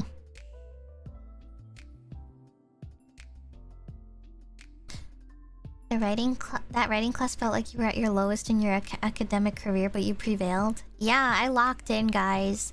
I really took my teacher's feedback really harshly. Like, I thought my teacher was like the devil. Like, I genuinely thought it's like that movie Cruella. The movie Cruella. I felt like I was Cruella in that movie. I had like the craziest inspo boss who was really passionate for their job, but a little bit too unhealthily. And I was like an inspired apprentice. Or yeah, like an inspired apprentice, but like I also hated it at the same time because of how stressful it was and how it felt like I wasn't getting anywhere with my work until I reached an Sorry, this is gonna be a Zero Escape reference, but I reached my epiphany. I sensed the danger and I reached my epiphany and I locked the fuck in, and then somehow I got an A at the end.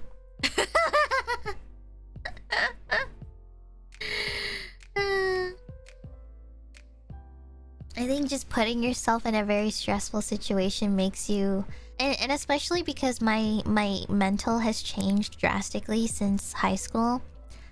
In high school, I was much more relaxed and I didn't take it as seriously because I didn't know what I wanted to do in the future. So my mindset was still immature, and I mean, I wasn't failing. I wasn't like getting D's or anything, or failing or not doing my homework. I still did all my homework and I still had A's. But like, I feel like I could have done better. I could have actually studied hard for my AP classes. I took AP, but I thought it was the biggest regret I ever took.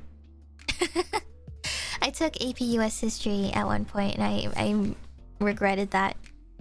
I regretted taking that class so much because I really thought I was her, but that shit was rough. My comprehension skills were not ready for that class. Like, I wasn't a very I don't know. I mean, AP US History is like really, it's very deep. It's a very deep topic, and I feel like just analyzing it, and if you're not like in the least interested in any of the events that happened, then it's really harder to really like get into the subject. And it was also hard. It was a hard class. Like, some of the questions they asked, it was so it was so rough. I genuinely was just sitting there like, why am I even doing this? But yeah, I think AP US History is like one of the more harder AP classes. I also think AP Biology is really tough too. I regretted that one a lot. I took AP US History, and then after like that year, I took AP Biology, and I was like, at first I thought I was okay with it because I like science, but then I realized there was math involved, and I was like, never mind. I don't like it after all. I regret it, guys. Don't ever take it bait. AP Biology is it's a bait, guys. It really is just bait. AP Biology has some crazy math that is so complicated. I looked at all the formulas, and I looked at how to translate it to the science observations, and oh my, it was just rough for me. I had to drop out. That's how bad it was. But to be fair though, the reason why I tried it was because I went to like 2 different high schools, and the other high school was a much more different high school than the traditional high school, if that makes sense. It's hard to explain it, but I don't want to share. I don't want to go into the details because it's like very unique, and it's a little bit too unique where I feel like it would be easy to point out what school that is. But I went to a very special school as a secondary, so I went to 2 high schools at the same time, and and AP biology was offered there, so I was like, sure, why not? And basically the premise was we would meet once each week and we would review some of the material, but it was basically a self-study thing. So I mean, it's kind of like college, you know? They treated it like college at the high school, so you just had that one meeting once a week, but you basically self-study the rest, like an online course. It's like online course, but if you went in person. So it was like a hybrid, I would say. It's like a hybrid, I would say, or like not really. It's not like online. We still got like worksheet packets and stuff, but it was like you basically have to you basically had to do each week. They just give you the chapters, and you have to do all the packets that they hand you and stuff, and then you're on your own basically. So yeah, I don't want to scare you, but you will probably hate managerial accounting. I hate to break it to you, buddy, but I'm already doing the final exam for that class. Or I already did it. I already did the final exam for that class. That is one of my classes. Let me say, and I will say this right now, I got an A in that class, but I never want to do that shit again. I never want to do that ever again. I never want to ever consider doing that as a actual career. I'm sorry. That was the most miserable class I ever took. I never want to do it ever. I genuinely thought it was gonna get better after financial accounting. I was like, ooh, managerial accounting can't be worse than financial accounting. And then this past spring, I've been doing my assignments each week, and oh my god, I never want to do that ever again. It was really rough, and I wanted to cry. Oh my god.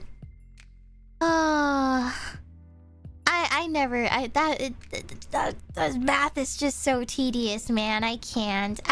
How do you do it? I thought I was gonna be the happiest with that class, but turns out I don't think I ever want to be an accountant.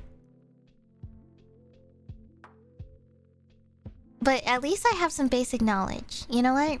I'll take it. I have some basic knowledge of what that could turn out to be in a career, and quite frankly, I don't think I ever want to.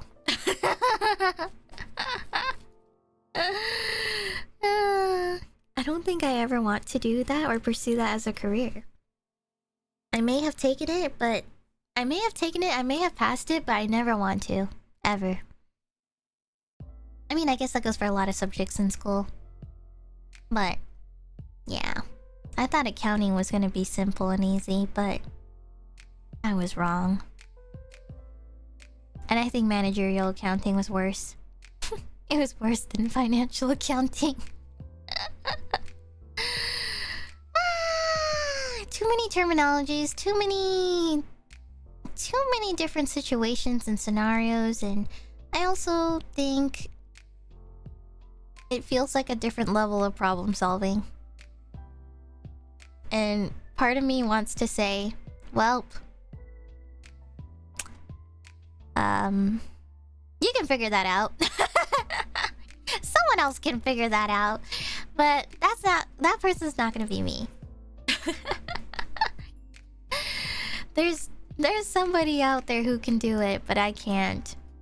And and going back, okay, I will bring this up again a lot, but like studying more about my personality type, I think my personality type really rejects the idea of accounting.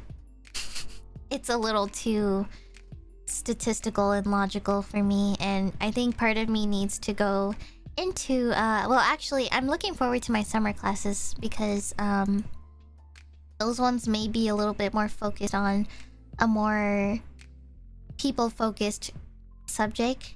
I'm going to be getting into human resource management and I guess like the concept of managing in general, I would say.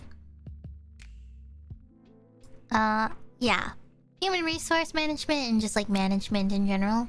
Those are like the two classes I'm taking this summer, and I'm looking forward to those two the most because I feel like that one's going to be more manageable than doing straight up math or boring related business stuff.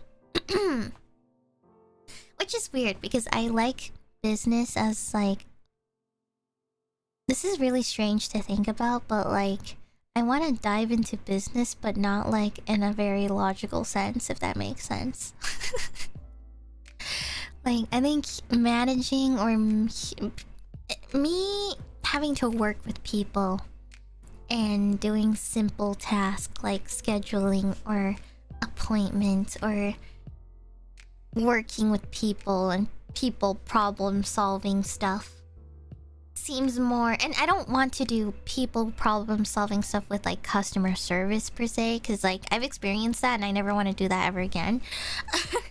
My soul cannot stand difficult people or Karens.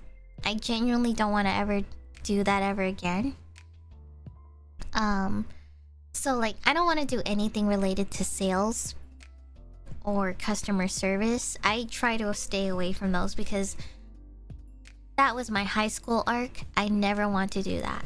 I don't ever want to try to sell people something because I'm really bad at convincing people to buy something.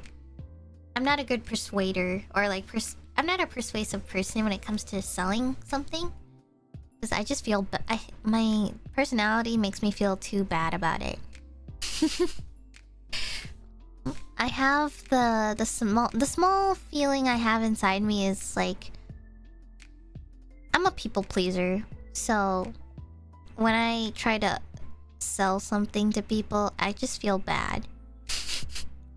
I feel bad for overselling something they might not freaking care about. So my inner feelings cannot be contained, and I don't think I would be a really great salesperson. I think salespeople are for people who are good at persuading or very knowledgeable people. I think people who are knowledgeable in like products in general, like people who just, this is for people who watch product reviews for fun, like the nerdier type. This is for nerds who like, I think salespeople are for nerds who watch product reviews for fun videos. And that is not me. That is not me. I'm sorry. Bonus if you're pretty. You know, that actually worked out for me for what is it?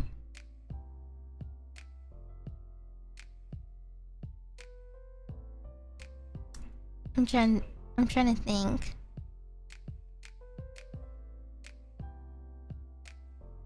I mean, I guess I think I'm okay with talking about this because I was really young at the time, so I feel like it was like I barely worked there not for too long. But I used to work at this very infamous clothing store that many of you may know of when I was really young. And I worked at Hollister. I used to work at Hollister.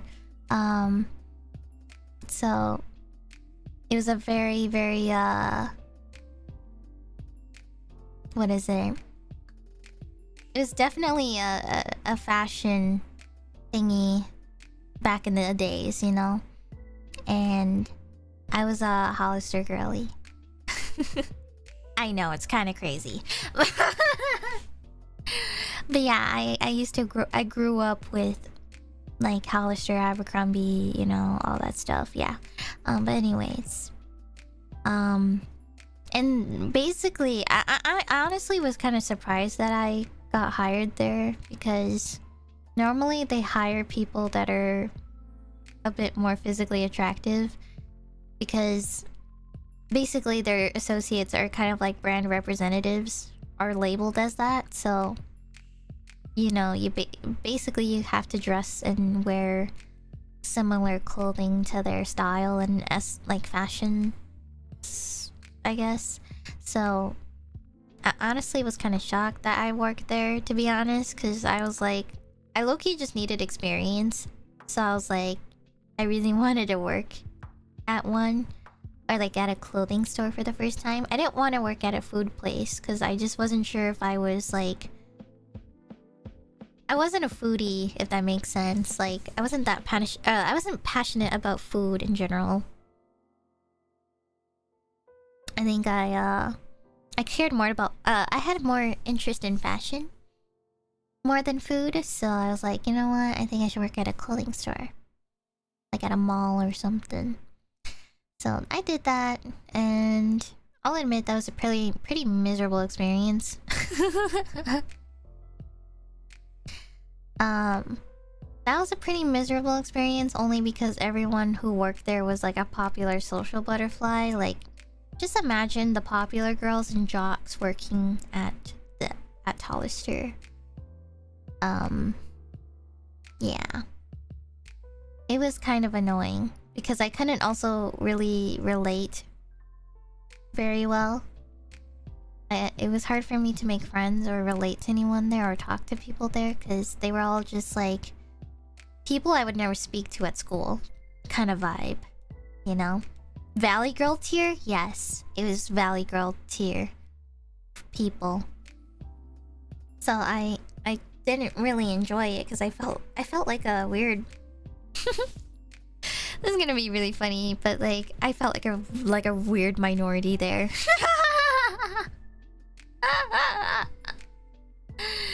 Because I swear I was like the only one where I didn't feel like I was like mega whitewashed, if that makes sense.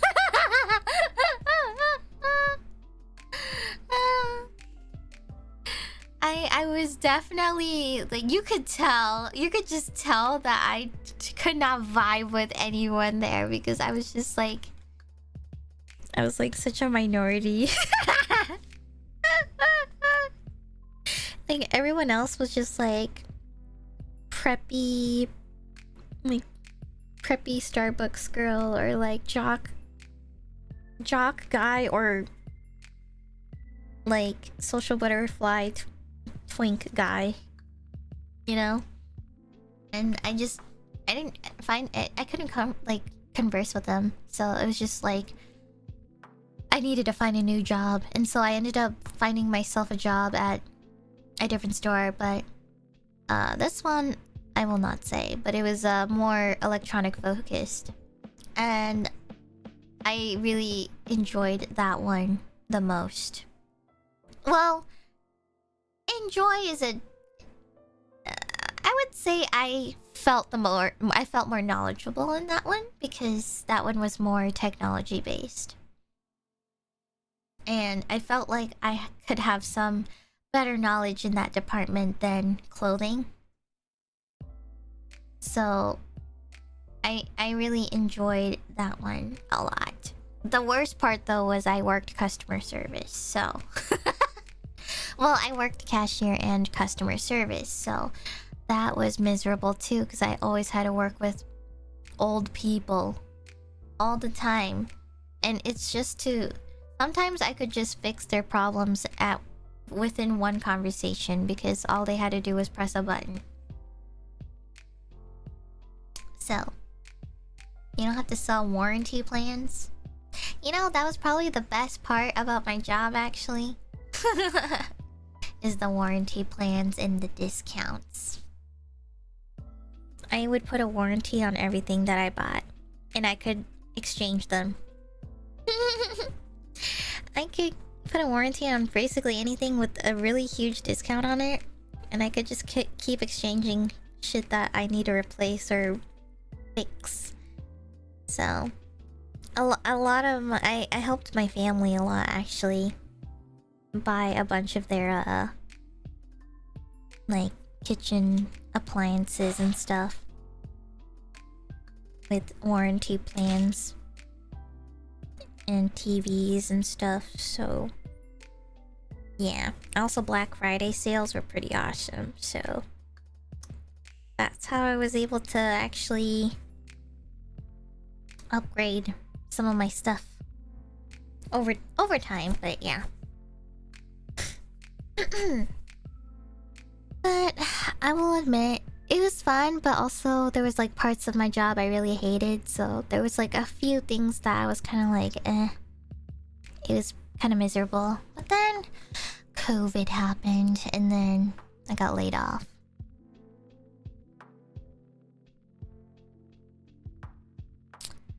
I basically got laid off, or I guess I technically had a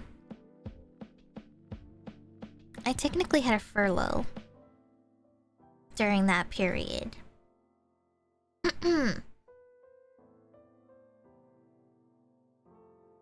had a furlough and then eventually they were like, yeah, we're not bringing people back from certain departments for a while, so you're on your own now. So I was like, oh damn. So it's rough. But that's okay because I found VTubing. I found VTubing and now here I am.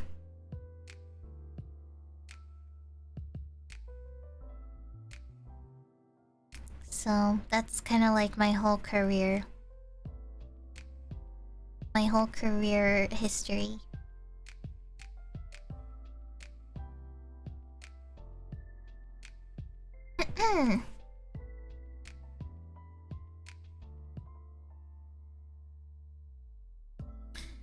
But I'm happy where I am right now. I'm happy where I am right now, and I'm glad that the journey took me here. There may be a lot of things that I would wish to go back to redo or change, but I always never regret things because I know that if I went back in time to fix it or change it, it could be a butterfly effect where I may not end up being here. And I don't want to ever change that. So, you know, say that I didn't get laid off. Maybe there's a chance I wouldn't be here VTubing. So I'm just glad. I'm glad that certain things happened for a reason, because I feel like if you just reflect on it, if you think about it and reflect on it, I think it's better that you are thinking of it and reflecting on it than not at all. And that's how you can become better as a person. So, like, I know a lot of bad things have happened in our lives, and maybe some we've had ups and downs during our careers, especially with VTubing for me. I mean, it hasn't always been great, but it has been great, but there has also been many downs. But I don't regret those downs, because even even as it may have happened, you know, there was the 1 year where, man, we got punched over and over and over for a while, but we took all of that, man. We took all of that, but we stayed strong. And you know what? It made me a better person, and it made me less naive about things. And I feel like I can overcome stuff like that now. I feel like nothing really beats that 1 year that we all endured. Nothing can really beat that for me, and I genuinely feel like I grew as a person from that whole experience, and now I know what to watch out for, and I know what to be careful of, and I feel like my emotions have been so desensitized to it now that it doesn't affect me or face me anymore now. Like, if I were to be phased again, it would have to... something like that would have to repeat itself again. History would have to repeat itself again if I want to totally feel like devastated again. Or to feel that amount and level of crazy depression again. Oh my god.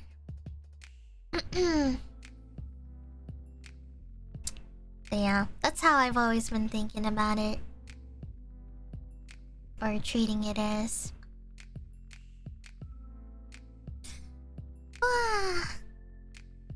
It's been crazy. Oh shit. Guys, I gotta wrap this up. Sorry, I didn't realize I was going past my 2 hours, but I gotta wrap up this stream because I need to go pack. And I also... My laundry should be done, and it's been sitting in the dryer, so I don't want to leave it there for too long. And I need to go through all my clothes to see what I can bring and stuff. So I'm gonna go start doing that. And oh, I also gotta... I gotta do my exams, but it's okay because I have plenty of days to do it, but I do need to get it all done by today.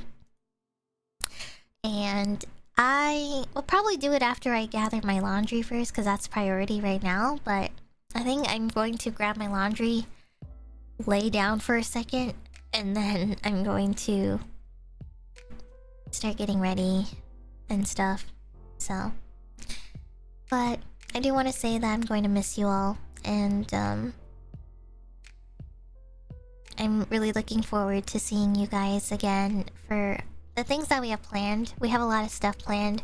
Of course, there's NIJIFes, but we also have a lot of planned streams and stuff, and we can come up with stuff on the spot too. You know, who's to say there's a chance that me and Elira will do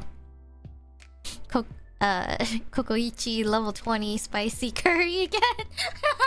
Not level 10 this time, but it'd be crazy if we did like level 15 or something. But I'm just saying that as an example.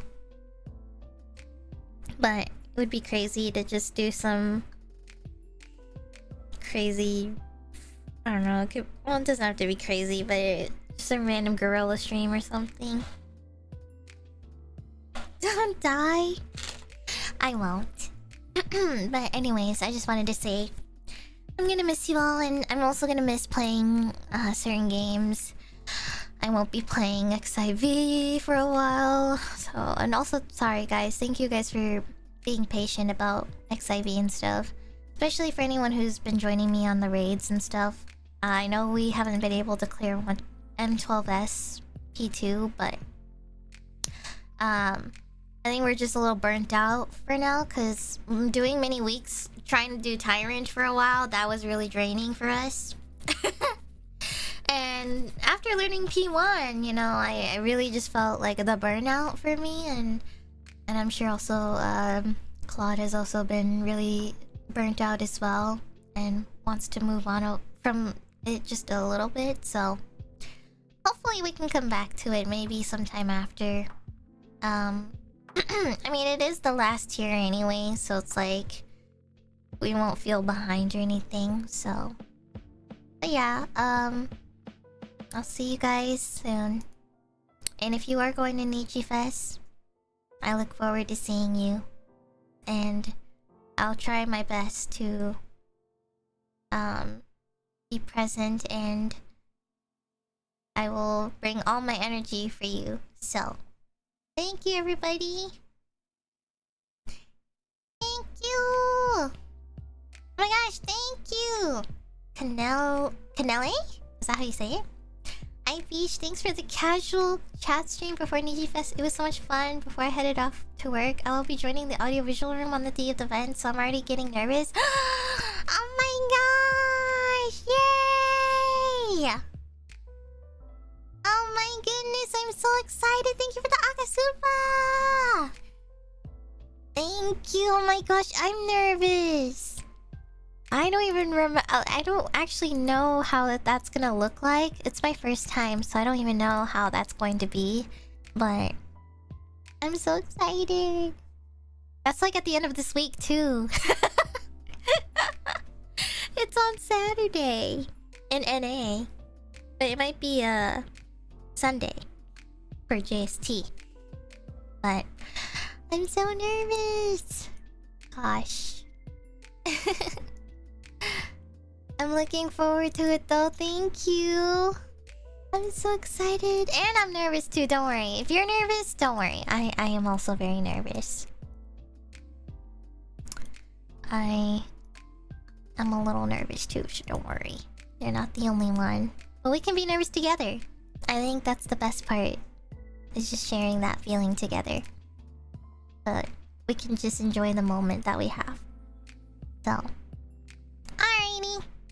Well, it's time for me to go. I'm gonna raid somebody random. Let's see. I'm gonna raid you guys to Zeal. Since he's like the only one streaming right now, I think. Yeah. Alright. Well, I hope you all take care, everybody. And have a great rest of your night. Alright. Have fun, everyone. Bye. Be safe. Take care of yourself. And don't worry, guys. I'll still be around, and I'll update you guys on stuff if anything comes up. So, and I'm also just... I do want to say one more thing. I'm super excited to meet everyone again. Anyone who's coming to this work trip, I am super excited. I already had one person message me, which was Millie. She said that she was really happy to... She was really excited to see me again. So yeah, she was like really excited to catch up again and stuff. So I was like, yay! I'm so happy. There's been some people I haven't seen in a while, so... Like many months. So I would really like to see them again. So... I'm excited to see Elira. I'm excited to see Millie and people who already live there. And anyone else who's coming, I guess. So I'm so excited to see everyone again. I don't even know who was all going, to be honest.